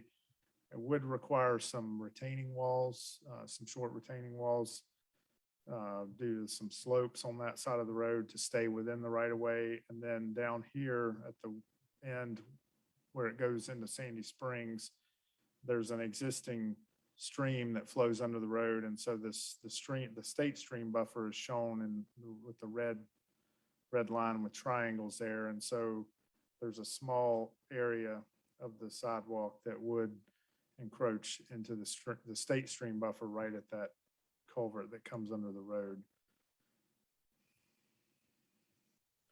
This is a view of Dunwoody Road looking towards Sandy Springs. So the north side is on the right in the picture, and the south side's on the left. So comparing the pros and cons of the two alternatives, the main pluses for alternative one are it avoids impacting the stream buffer and it costs less.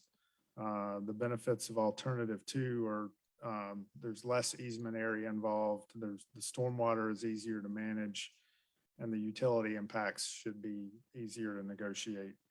You can see the cost difference is about $80,000, and that's mainly due to the retaining walls that would be needed on the south side of the road. We posted both alternatives on the city's website for a month and asked for public input, and we received 200 responses. And we had a poll question asking which alternative people preferred.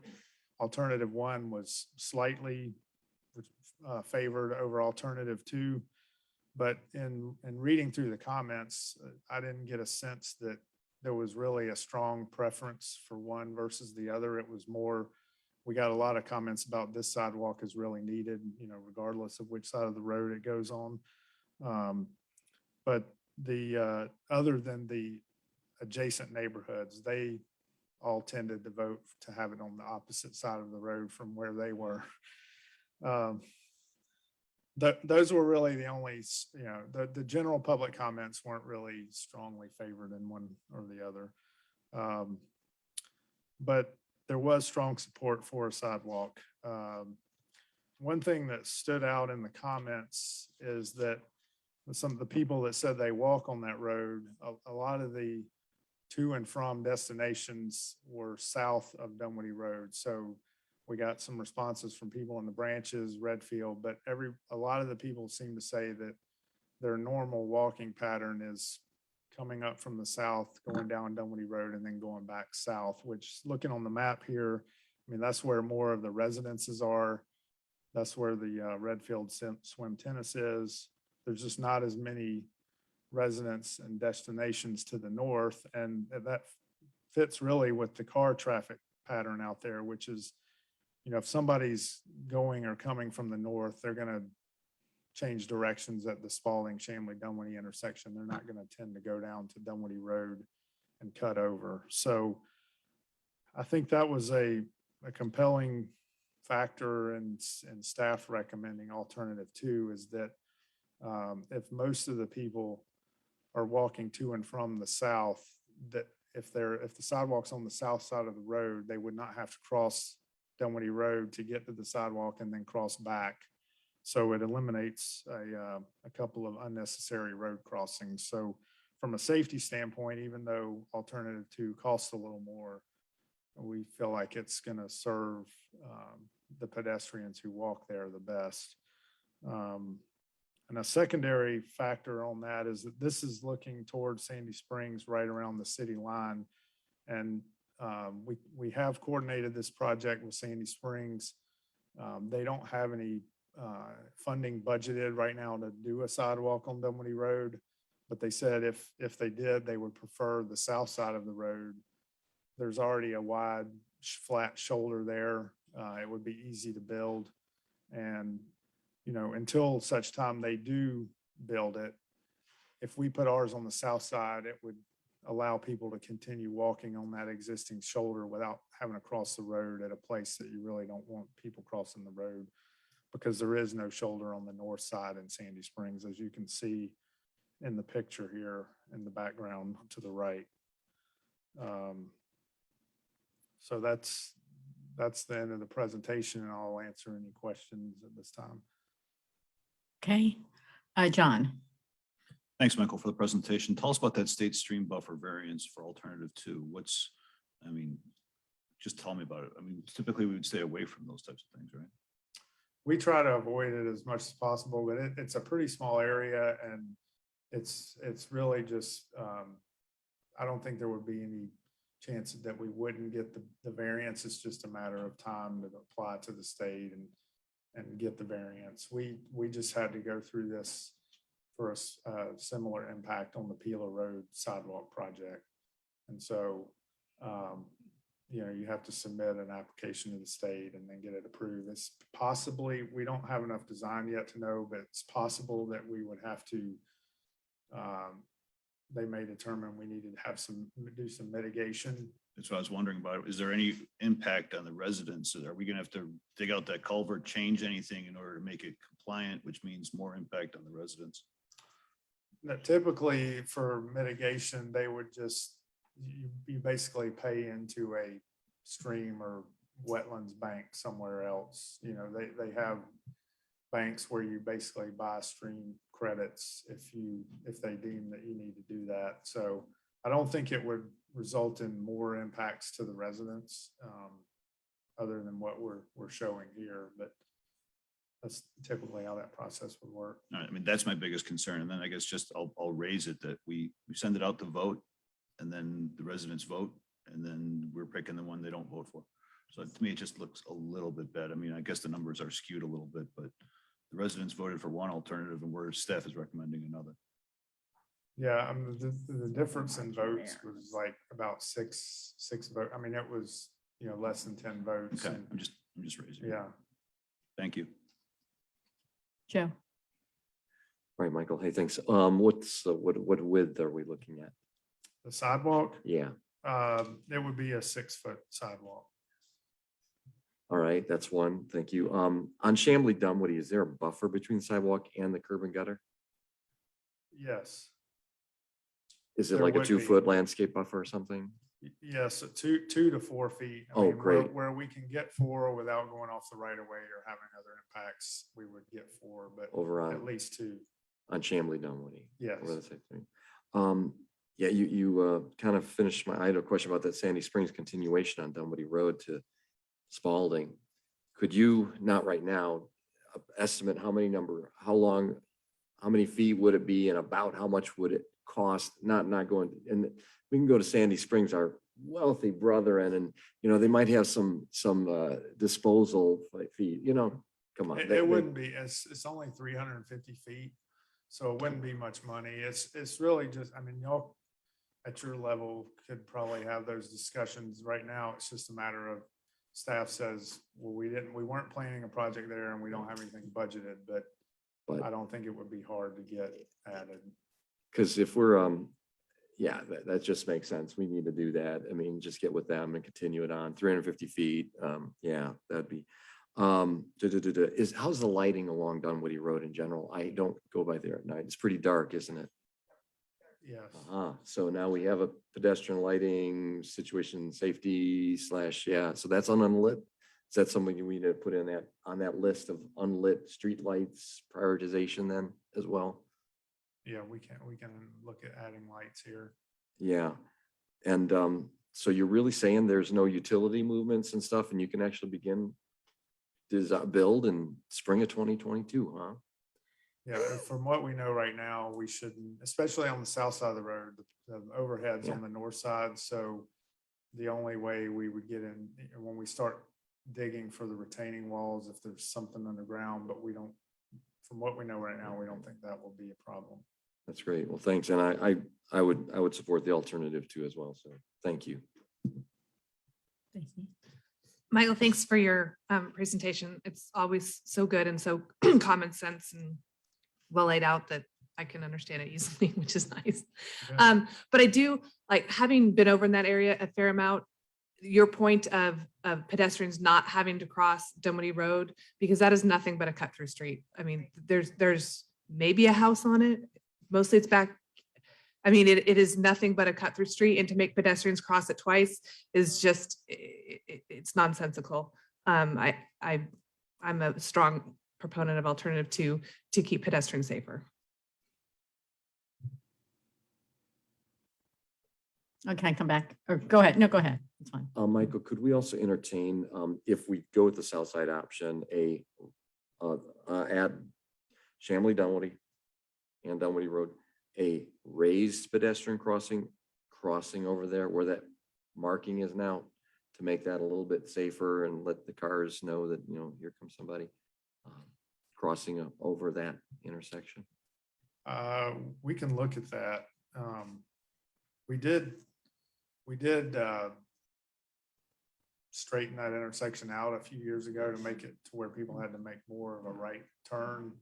And we could look and see if we can do a little more of that when we put the sidewalk in on the south side. The raised crosswalk, we'll have to look at the drainage and see if that would, affect the drainage and things like that. But Fair enough. we can take a look at it. Thanks. Okay, Pam? Yeah, thank you. Alternative two, I use that street a lot, both on foot and in car, and it would be much safer to have the sidewalks on the south. Driving too, you could see the pedestrians better on the sidewalk on that side because it takes a funky turn. So yes, absolutely. And at night it is dark, so it wouldn't need much lighting because it's not that big a space. So if we could, I don't think it would take that much. But that would be nice to have a little light there because it is, even in a car with headlights, you're like, ooh. It's very dark. Yes. So thank you so much. This is a great presentation because when I first looked at it, I'm like, one or two. And then when I pulled up your maps and really saw where it was, good job. Thank you. 2. I like a succinct person, Tom. Yeah, thank you, Michael. Yeah, again, my preference would also be for 2 for all the reasons that have been already discussed. Speaking of option 2, I do have a question though, because as you mentioned, there is a pretty steep wall. Are all of I know there's a lot of privacy fence, because basically on both sides of Dunwoody Road, I'm pretty sure it's all backyards we're facing up to. There's actually no front yards in the Dunwoody section. There might be 1 or 2. I don't know at the tail. I'm not exactly sure. There's one in Sandy Springs. That's a Yeah. front yard, but that's it. But there's a lot of privacy fences there. Are they all out of the right of way, or any of them have to be moved? Because some of them look like they might be close, and I just want to make sure that. Yeah, we haven't done a survey yet. I think they're close to the right of way line, but what we're proposing and the reason for the walls is to stay out of those backyards and to stay out of that fence. Yeah, and then in some of those spots where the wall would have to be pretty high, I think. So. I think like 6 feet maybe is Yeah. the highest. That would have been my concern with the south side, but I do, again, for all the reasons. And I share the same concern / comment that Joe, as far as for me, the value in this is having Sandy Springs finishing their section, because otherwise, basically, we've got a sidewalk that serves no houses and leads to nowhere. And I'm all for sidewalks. Everyone knows that who's ever listened to me talk, and pedestrian safety. But with all the priorities we have in the city, I want to make sure that if that connects to Spalding, this is a great project. If it goes and just dead ends into someone's driveway, I'm less enthusiastic with all of the other priorities we have. But otherwise, thank you. Everything here is great. If someone will draft a letter or with specifics, I'll send it to Rusty, and maybe we can send it to their entire council from our entire council, actually. So I'll get that done. Okay. I mean, Mayor Paul. All right. Just to be clear. Anybody have anything else? Thank you. And we'll see this in 2 weeks. Is that right? Or longer? Longer. This was just the discussion right. to kind of get buy-in Right, on got which, you. and so we'll do survey and design and all that now. Right. Okay. Perfect. Thank you. Are you doing the next one as well? Yes. Okay, good. The next item that Michael Smith will present is presentation of design concepts for sidewalk on Vermack Road between Womack Road and Burmax Swim and Tennis Club. All right, yes, this is the second project tonight. This is No, it on Vermack Road. Which one? Which one? Between Womack and Parliament, shown here on the map in blue. The green and yellow are existing sidewalks in the area, and so this would be filling a gap. The high school's at the north end, and the swim tennis is at the south end of the project, and the new park property is on the opposite side of the road near the end of the project. We did two concepts for this project also. The design between Parliament Way and the swim tennis is basically the same for both alternatives. Right place here. The section of button's not working. Computer's lagging a little bit.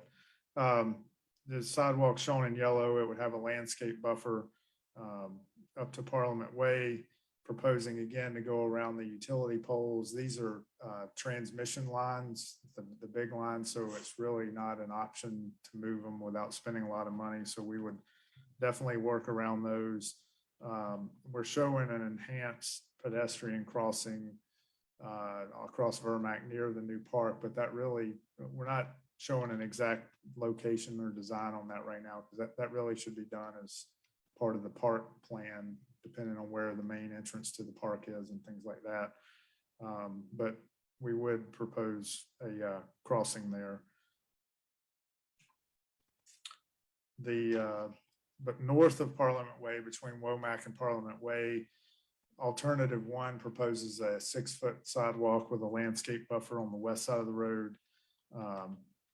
The new driveway aprons shown in pink here on the plan, that would be, we'd build new driveway aprons to tie the sidewalk in, meet ADA requirements, but all the improvements fit in this option within the existing right of way. The second alternative is widening the pavement on Vermack about 3 feet on either side to create enough space to continue the bike lanes through this section of Vermack. In addition to the bike lanes, this alternative would include a landscape buffer and 5-foot sidewalks on both sides of the road that we would, by widening the road, we would need to replace the existing older 4-foot sidewalk with a new 5-foot sidewalk on the east side. This alternative would require the bike lanes and sidewalks are within the right of way on this alternative also, but we would need some temporary construction easements to tie in the driveways. We considered a shared use path, and that was in some of the public comments, but there's just really too many driveways on this section for that to be a safe alternative. So this shows the existing bike lane network around this project. The project area is circled there where alternative 2 would fill in those bike lanes. The existing bike lanes are shown as a solid blue line on this map. This is a picture looking north near Parliament Way. This is about where the existing bike lanes end. And then just north of there, you can see the road narrows down and there's not any room to continue those bike lanes as the road is currently configured. So looking at the pros and cons on this one, alternative 1, which is the sidewalk only option, will not likely require any easements. There's less potential for utility conflicts, and it's the lowest cost option. Alternative 2 provides, the road out there is pretty flat near Womack, and there's some existing drainage issues that alternative 2 would provide a better opportunity to address those completely. And it also fills a gap in the bicycle lanes. We also posted this on the website for a month for comment, and a poll on this one, the nearly 60% of the respondents preferred alternate 2. And with that, I'll answer any questions. Okay. Want to start this in, Tom? Do you have anything? Again, thank you, Michael. Right off the bat, I'll just say my preference would be for 2. Just creating a gap in the bike lanes with all the work we're doing would seem to be very short-sighted, especially considering we have 2 parks, a swim and tennis club, and 3 schools right in the neighborhood there. So continuing that for everyone's safety, I think is the best option. And you also answered my question about those high transmission lines, because I didn't realize that's what they were. And I saw there were a couple of times where the sidewalk meandered down towards the road, and I was wondering if there might be a way, but I'm sure you get into the right of ways, because those poles are pretty far off the existing road. So I imagine there's no option to go behind it without getting into people's yards. But we're still going to be able to maintain some sort of buffer between the road when it meanders down towards around those poles. We'll have to look at that as we get into the survey and design. Our preference would be to go behind it where possible, if we can stay in the right of way. Right, and that's why I raised that issue as well, because that would be my preference. Also, I didn't realize that those poles were not movable, so that I was going to ask about that. And the only other question, and I don't want to get off topic, but I just want to make sure we're considering everything. I know there's always been conversation about options at that intersection at Womack and Burmack, and does either one of these options create issues down the road for us with our options with that? No, it shouldn't create any issues. The only thing would be if we build all the way up to Womack now, we may have to redo a little bit of sidewalk in the future if we were to do something at Womack, Vermack, but It wouldn't be anything substantial that. no, it shouldn't be. Okay, that would be my biggest concern, is investing money in something and then a few years later deciding to tear it all up and rebuild it. So, okay, all right, thank you. So speaking of the road drainage improvement, I assume that in either of these alternatives, we're going to fix the ponds we get when it rains, where we've got the dams created by a couple of the driveway transitions, correct?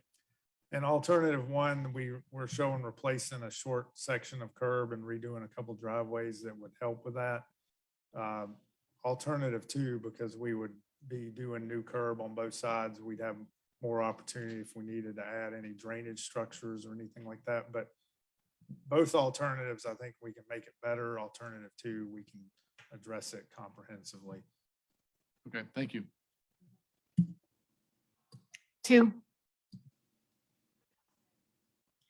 Stacy. Just out of curiosity, with the 2 options that were posted online, and regrettably I did not look at the survey, was the price tag estimated cost put on it as well? Yes. Okay. Why isn't there a crosswalk on Vermack on the south side from Parliament to Old Village Mill? I'm not sure that crosswalk predates the city. And so I don't know why it was just put on the north side. So is that something that we could look at, to have all 4 sides as a crosswalk, or is there, I'm just curious if there is a It would public work probably reason, make right? sense to just keep it on the north side, because, and really right now it doesn't connect to anything on the Right. west side. So it's a little funky from that standpoint, but we've just finished sidewalk on the north side of Old Village Run. And so it would make sense to have the crosswalk on that side, because you've got the sidewalk on that side on that street. Okay, that makes sense. Yeah, I mean, I get it, just twice as much, more than twice as much. The public needs to understand that it's twice as much, but we're doing it to connect for the connectivity that we need in the city. Joe? Hey, Michael, would we have another plan for additional community outreach? It was just a website. Did we send flyers out to the neighbors, a neighborhood meeting? We sent letters to the adjacent neighbors before we posted it online, letting them know we're getting comment. And then we'll end up meeting with them throughout the project, because there'll be, some of them will need easements from, and so there'll be an ongoing discussion from that standpoint. And then on a related to Parliament and Vermack, are we doing a separate side analysis about that specific That intersection? crossing? Yeah, we got, in the comments, we got some feedback about, making better crossings and things like that. We need to take a look at that, because preliminarily, with that one and the one at the park, some of the things that we would maybe normally do, like a refuge island or something like that, we may have some limitations because of those transmission lines. Because like down there at the park, looking at it, you have to widen the road to get that refuge island in there, and the poles cross from one side to the other. So I'm not sure you can widen the road and get a refuge island in there. But we'll take a look at that, the crossing at Parliament and the one at the park, and as to what the options are. So for Parliament, again, we gotta talk about just what's in our inventory of all types of traffic calming devices we can provide, and just have that as a quick reference, and the crossings and the different types of facilities. I'm thinking also potentially a raised intersection, right? I've seen that online, where you take that whole intersection and it's like a table, it's raised on all four sides. So as they approach it from all four sides, it goes up and you're at the top crossing, and then you come back down. That's another idea, just thinking out of the box here of something. So anyway, thanks. John. Yeah, thank you, Michael. I was also interested in Parliament because again, we've heard of that being a bus stop and other issues and the safety concerns. So I know we're looking at it, and I'm interested to hear more. All my other questions have been answered, except for the fact that I was looking on, looks like the map, and I'm seeing a red sidewalk on Vermack for a capital project at Womack and Vermack, I'm guessing. Right. What is that red, what's planned there? I'm not aware of any capital project for that red sidewalk. Well, that's there from the original intersection. Way back in project. the Yeah, time. Yeah, so that's why those are shown that way. Basically, they're not planned as separate projects right now. Okay, so it's not, there's nothing that we're working on. There's no No. capital project. There's no intersection improvement at the moment. Are we working on plans at all for anything? Or looking at Vermack, Womack? Is there any plans that we're looking at doing? We've talked to the consultant about some lower cost, medium term improvements that could be done there. We're still kind of looking at that. We haven't really identified a definite short-term project that could be done there, but Seems like everybody wants a safer Dunwoody, and the problem is it's always a yin and yang, right? I mean, do we have, the stop sign forces everybody to stop and allows pedestrians to cross with every car that comes to the intersection. A roundabout never stops, right? And cars can, a red light, a stopped light turns yellow and people speed up. So what speed are they going through that intersection? So I mean, it's a yin and yang of traffic improvement versus capital improvement versus how much yard we're taking for each of the 3 yards for a new roundabout. So I mean, it's, and then you got utility poles that are the size of, huge. Right. So all of that comes into play. So it's just, I'm interested to know for what we're thinking. Thank you. I'm not looking for an answer. I'm just speaking. just one more thing on this. I remain concerned about the speeds on this section of Vermack. And, especially now that we own a significant property there that's going to be bringing, presumably more foot traffic, but also more vehicle traffic. I kind of see this as a little bit like the situation we had on the northern section of North Peachtree near Mount Vernon, where we put in the traffic calming because the speeds were so high. And I think that if you did that similar study, you'd find some pretty high speeds on this lower section of Vermack. I see people, that are really barreling downhill, when you're heading southbound towards Chamberlain, Dunwoody. You see some folks that are getting right along. And I guess the question is, the challenge is, should we be doing something with traffic calming on while we're touching this and not waiting for it to be a problem down the road. So that's my question for both you and my counterparts. Yes, I think the incorporating something into the crossings is where it probably makes the most sense. I think we'd have to do some more research as far as,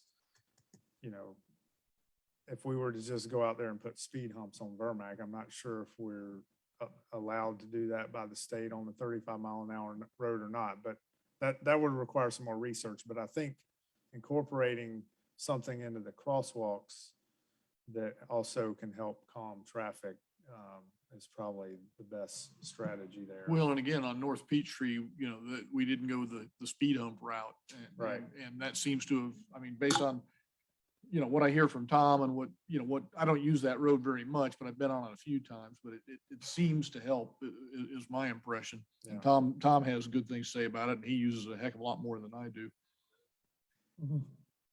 So I want to jump into Jim's comments were good for my comments, a good lead in, which is it unlike the first presentation you just did, which seems like it's fairly simple. We don't have any utilities probably. We could, if we had the money and ready to go and the design was done, we could do it tomorrow. This is going to be a much more complicated project, particularly if we go with alternative 2. And to me, since we're going to be out there working anyway, we ought to look at what else we can do. I mean, we have to be able to afford it, but what else we can do to slow traffic. If there's easy things, I'm not a huge fan. I mean, I'm not a traffic engineer, but speed bumps are not my favorite. Again, we ought to have a discussion with the state again about speed limits, and we ought to work with our legislators and see if we can make any headway on that. But on top of that, because people ignore speed limits no matter what they are. On top of that, is there a creative solution along the lines? This is actually a simpler street, I think, than North Peachtree because it was long and curvy, and this is a straight, which probably also helps people go really fast. So anyway, I think we ought, maybe the council people that have been looking at public works can step back and look at whether or not this should just be part of a bigger project, and we'll figure out financing, down the road or something. But it just seems silly to disturb all the neighbors once, and then a year later come in and say, okay, well, we have this great idea to calm traffic and disturb them again. We ought to just get the pain and suffering over with. So I'm sorry. Well, it's true. I'm a big believer in just irritating people once, not twice. And so maybe we can take a look at that as you go through this process. But to me, this is a multi-generational project, and it's not the right choice is not to do the cheapest choice necessarily. It's to do the connectivity we want, because we'll never go, a future council is never going to go backwards and tear up curb or anything. So, and so anyway, that's my 2 cents. Sorry. Just one point to point out, this is going back on what Jim and Lynn just said. We are the newest landowner on Vermack Road. We have a brand new park that may have may have 2 entrances. I don't know, depending on the topography and the layout. But that entrance to that park is also a traffic calming possibility to engineer something into that design. So please look at it from that perspective too, because again, if you look at the map as I am right now, we are the landowner on the curve. I mean, there's a straightaway and a straightaway, and we are right on the curve. So if there's any way to engineer some sort of speed aspect, that would be a nice place to do it as far as I'm concerned. Thank you. We gave you enough feedback, right? Yes, Okay, yes. probably more than you wanted. Right. No, that's good. I mean, We're good like that. no, we can take that and just, the Dunwoody Road project, we'll continue moving forward with that. Funding won't be much of an issue there. This project, with the alternative 2, we're looking probably, we could probably build the section south of Parliament Way pretty quickly, but that other section, we're looking at a year or 2 down the road. But we'll look to incorporate this traffic calming idea into it. Okay, thank you. Sharon, I have a conflict in my online agenda and my printed agenda. I don't know if anybody else does. But number 21 is Michael Starling, and number 21 online is Michael Smith. They're 2 different items. Which do we follow? I didn't catch it till just right now. Since Michael Smith is up there, would you like to go ahead with Michael Smith? Is everybody okay with that? Michael Smith? And actually, it's what's on the published Okay. agenda, I think. So number 22, discussion of a contract with Practical Design Partners for design of a shared use path on Tilly Mill. Yes, this is a discussion item we'll bring back for a vote on the contract next month. But this project is funded for design in the 2021 budget for a shared use path on Tilly Mill between Mount Vernon and Womack. And we advertised a request for proposals and received several responses. And after looking at the qualifications and considering the cost proposals, we're recommending Practical Design Partners. We're negotiating a final contract amount with them and have that for the next meeting, but it will be within the amount budgeted for design for this year.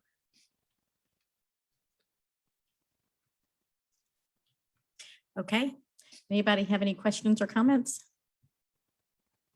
Sure, go ahead. Mhm. Yeah, go ahead. Okay, sure. Sort of a little bit dovetailing what we just finished with Vermack conversation. I'm trying to look at these. I know, again, I don't want to expand the scope of everything because the intent is to extend the connectivity in our multi-use path trail network and bicycle pedestrian safety. I look at Tilly Mill holistically as well, though, and trying to traffic calm as well. We've got some big, long decel lanes. So if you're going from Mount Vernon toward Womack on the right, there's a big, long decel lane there. You know, it's like we've got free curb and gutter right away there, right? So again, I don't know what the design, you know, one of the options ABC is, you know, shift, move that curb over, right? And now we got that space to put in the trail there. Is that something, do you know that would be something you would be looking at as well? Yes, I mean, if the path were to go on that side of the road, which that seems like the likely side, we would need to take that pavement. Otherwise, we'd be cutting into the people's yards there too much, I think. So that, yes, that would be part of the plan, is to take that and use it for the path. Yeah, that makes sense. And anything we can do to traffic calm and make that, if they're driving 50 miles an hour and then 2 feet away, you've got these, you know, you got family with on a bike and stuff. It's still, because that is an expressway there as well. It's a big downhill there from Mount Vernon. So, but yeah, and then in the contract, it said the design is to begin July 1st, 2022. Can we accelerate that at all? Do they have availability to start? Do we have the funding to pay for that design? And could they actually start work sooner than that? Was that in, that must be in the RFP you're looking at? That was in the RFP. Yeah, that's a typo. That would be July of 2021. I mean, we'd start this as soon as we get approval. Oh, okay. For design. I was like sitting on that saying, they're not going to start this until, because I want some designs for some shovel ready. Yeah. Right, we need shovel Oh, ready. yeah, I see what. That was in the Oh, RFP. no, well, it says it's a 1-year contract with an option to renew in 2022. So, Oh, I didn't. yeah. You I didn't missed a interpret that. word. Yeah. But they will be ready as soon as we approve it, right? I mean, Yes, to start. yes. Okay, perfect. Right. Thank you much. Anybody else? So you're bringing this back? Oh, go ahead, Stacy. So the thought is to put the multi-use shared path on the JCC side. Yes. I'm just gonna throw out there that there's a lot of conflicts because of the traffic in and out. That's one of the things we asked in the final negotiation for the consultant to give us a cost for looking at the east side, you know, not designing the east side completely, but at least do a feasibility. And so we can look at both sides before we really get into it. Because the pavement exists, it's just, yeah, I think the east side, the right of way may be a little tighter and you may have more trees and things you've got to deal with, but we can look at both sides. I mean, I understand, I just know what the conflicts that we're creating look like as well. John. Here's where some historical concept comes in. Michael, can you remind me, back in the day, there was some JCC work that was done in the sense of construction, road construction, easements regarding in front of the JCC. There was some promises made. If it wasn't put in writing based on some project, probably Vermack, Womack, whatever it was. Do you remember that? Do you remember what I'm talking about? You may be talking about when they built Berman Commons. Berman Commons, maybe because it is the exact same property. Yes. There was right of way that was available. They didn't want us to take it then, but they promised it to us to, if you ever have a project, come on back and you're going to get whatever you need based on the Berman Commons. Well, and I think what we ended up getting was a 3-foot easement for utilities because whatever they were required to dedicate, we said, well, I think we were 3 feet short and they said, well, what if we give you that for utility easements? Because that's what it would probably be used for. Just take a look at the historical record, because that may, if we can swing the right of way and if it makes more sense to put it on the east side, if we can shift the road over into that right of way, but then put the trail on the east side based on the right of way or the space available on the JCC spot, Yeah. it might make sense to do it that way. Okay. Just historical, I don't know what's in the historical record, and I'm just trying to, this is just a foggy Yeah. memory that I remember something I think about we have a easements. recorded easement on that side. That's Think- like 3 feet, yeah. Again, whatever it makes sense, just take a look at the historical record. Okay. If we could look at having the trail raised across those intersections rather than at grade, so again, that will act for a buffer, so as cars are coming out of their driveways. Right now, you see that it's just kind of flat, right? So, again, just keep them going, slowing down. Hey, by the way, I gotta look right and left. It's a two-way, it's the opposite. When you're coming out to turn, if I'm gonna make a right turn, I'm looking to my left, you know what I mean? And I'm not looking for the other way around, and just anything we can do to help those intersections. Thanks. Anybody else? So I think all the comments don't affect the contract. Am I right? It more affects design. Can this be on consent? Okay, this can consent next week. All right, thank you, Michael. Now we're up to Michael Starling. Good evening. Thank you. I wanted to give you a quick update tonight on the Economic Recovery Advisory Committee. The mayor and I created this committee earlier this year. It's made up of 16 residents from varied backgrounds. And the idea was to bring some folks together that would help us think sort of big picture strategically about issues that we might have to deal with coming out of COVID. I will say we are, I think, in a really good position coming out of COVID. If you would have, asked me a year ago what things look like in Dunwoody, especially around retail, I would not have thought they would have been this positive. But we've gone through a process. We've met about half a dozen times. They have come up with two main issues to focus on. One is entrepreneurship and small business. That's a topic that the city has, through our economic development department, is really not focused on. And beyond what has happened to COVID, I think it behooves us to really focus in on our small businesses. The council approved $250,000 from the CARES 2 fund. It's been sitting there. We're going to use $26,000 of that to hire a consultant to help us work through a specific Dunwoody plan on entrepreneurship and small business. So I wanted you to know that. The second issue is hospitality and tourism. Obviously, that industry has been impacted significantly through COVID, and we've really realized how important that is to us, and that there's some more things that the city can do to help. So we've asked Discover Dunwoody to bring recommendations back to us. They're going to base those recommendations on two studies that they've done over the past. They did one in 2015. And if you remember, in early 2020, Discover Dunwoody had their annual meeting. Peter Kageyama was there. Of course, a couple of weeks later, COVID hit, and we forgot all about what he talked to us about. But the reason they had that meeting was to talk about the 2019 study that they did. And they have a long list of projects that they have found that can help with tourism, especially on the weekend. So they're going to bring those recommendations back to us. But I wanted you to know that committee is ongoing, and we are going to spend some of that money out of the CARES 2 fund that you gave to us. I'll open it up to questions. Anybody? Tom? I don't necessarily have a question. I just have a comment, obviously the impact on tourism and travel and hospitality has been brutal over the past 18 months, whatever it's been.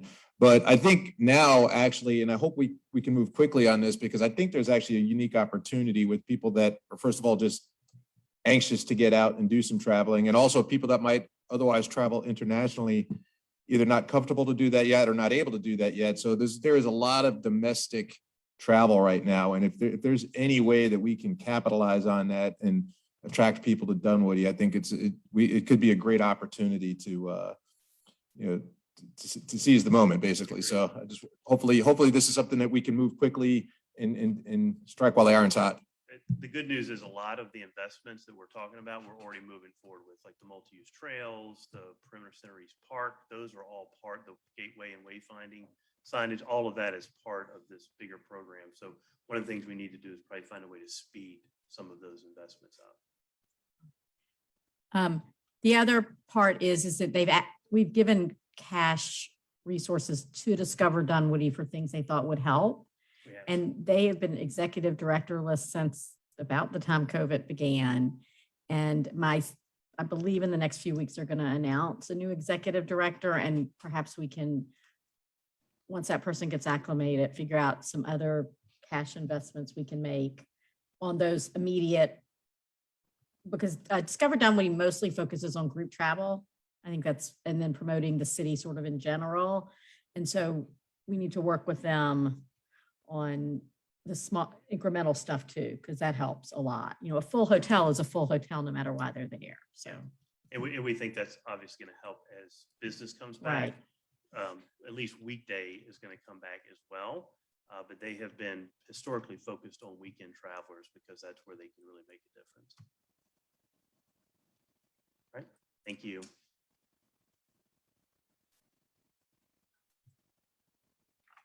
Brent, we have you for the next two items. Yes, last two items, I think.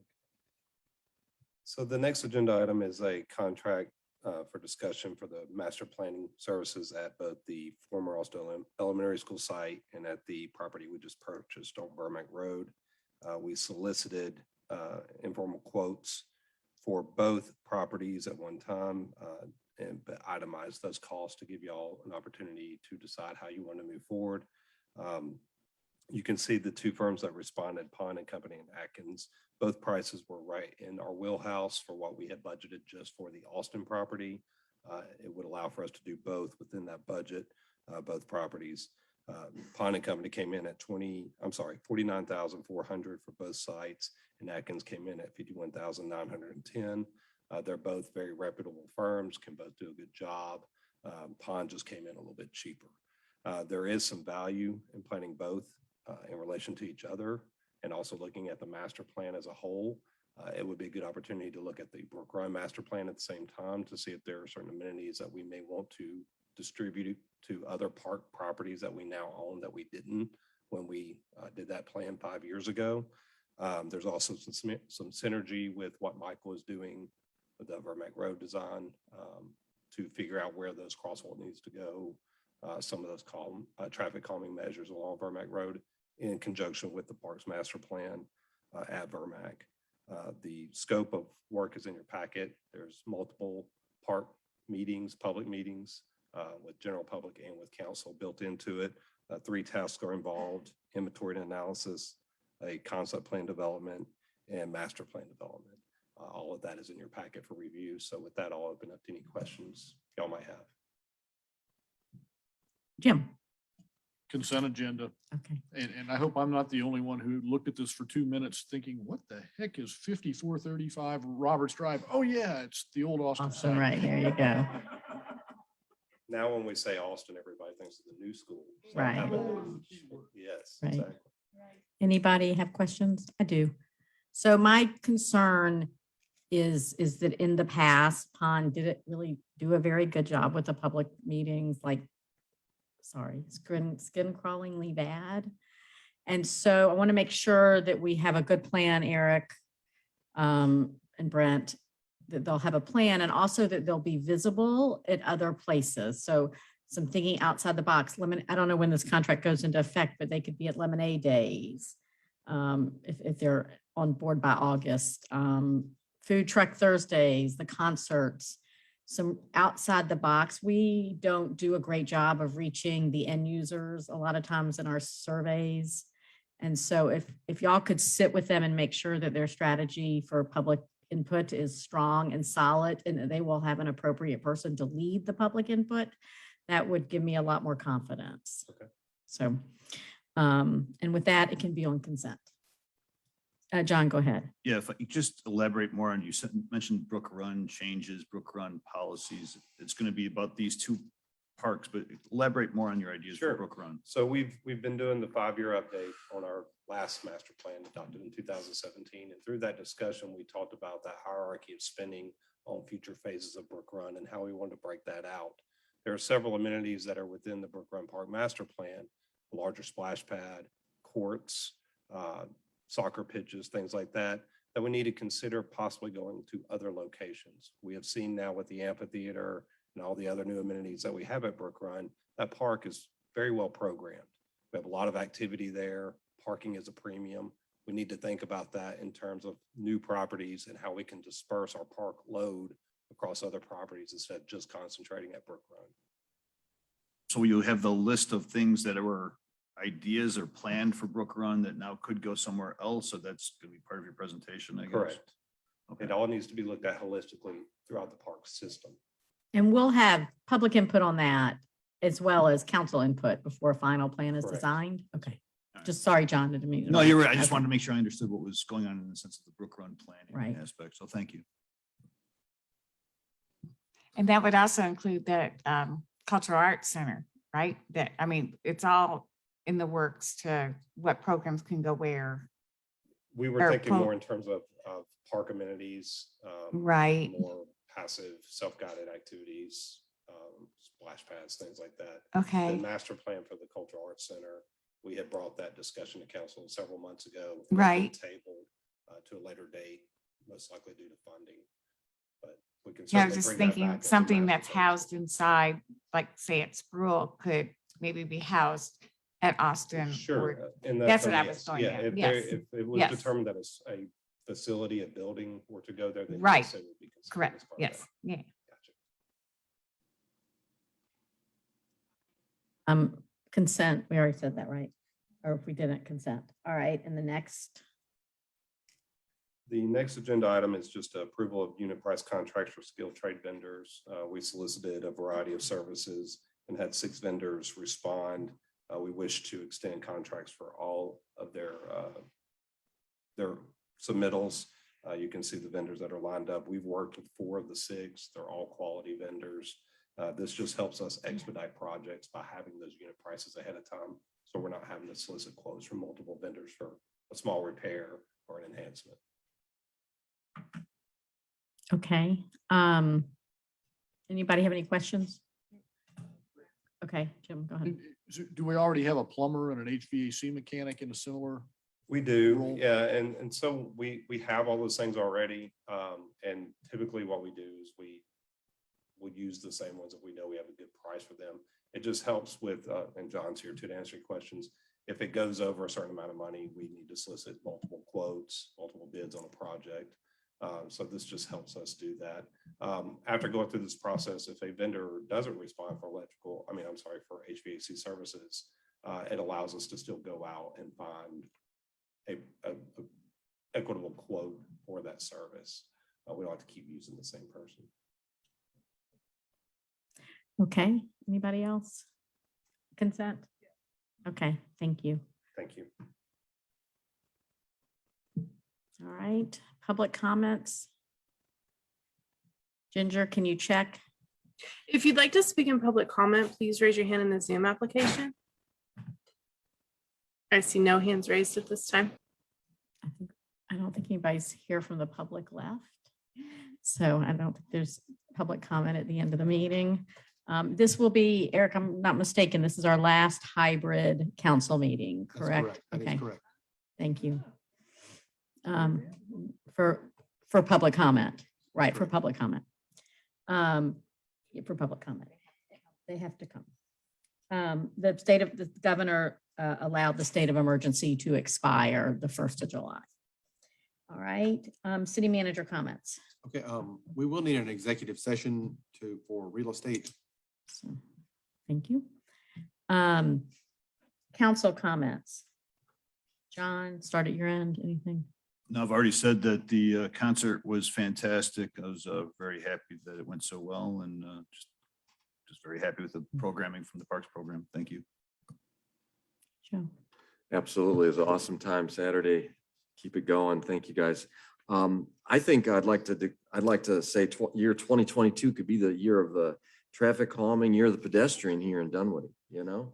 I think let's just put a stake on it and put a ribbon on it and wrap it up when we talk about working on our budget process for feedback and stuff. So anyway, thank you all.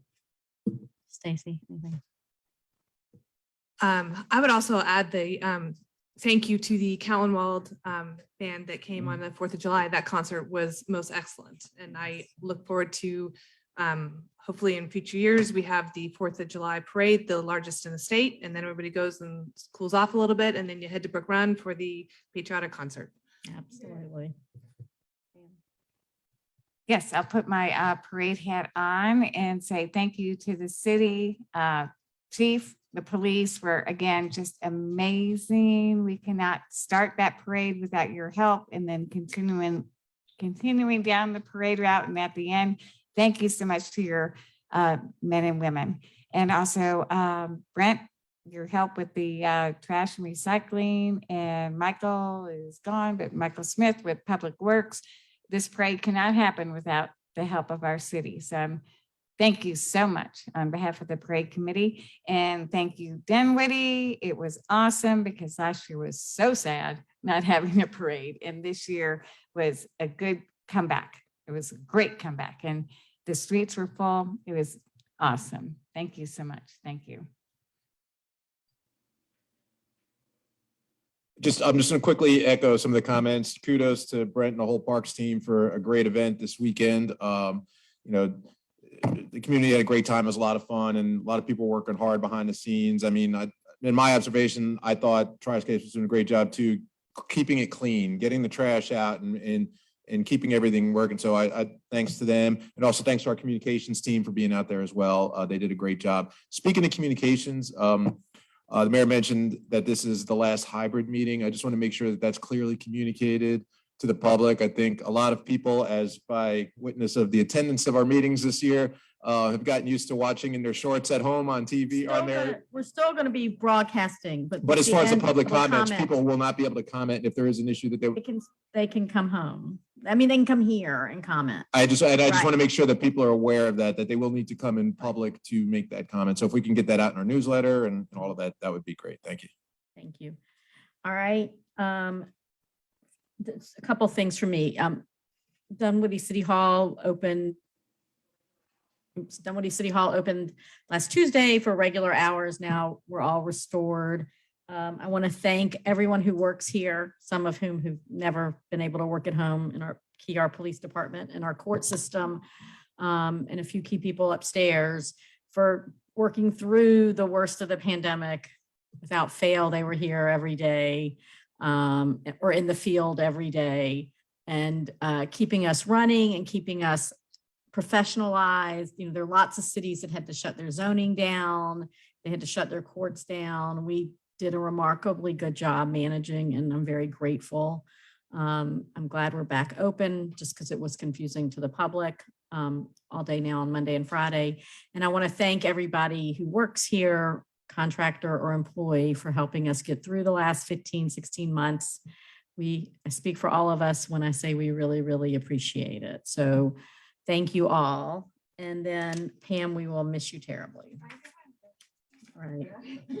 And with that, I need a motion for the purpose of real estate. Move to exit to executive session for purposes of real estate. Second. Moved by Jim, second by Pam. Any further discussion about it? Stacy, oh my God, I have Pam on my mind. I've never done that before and I'm totally doing it. Pam's on my mind, so on my mind. Second by Stacy. And now Sharon's physically here. I probably don't even have to say that anymore. Right, she probably does. She probably, no further discussion. All in favor signify by saying aye. Any opposed? We have to go, doesn't matter. All right, we'll be back. Thank you.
Good news goes fast. Yeah.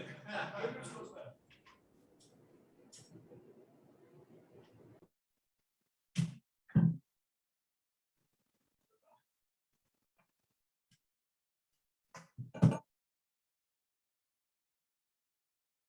One more, come on.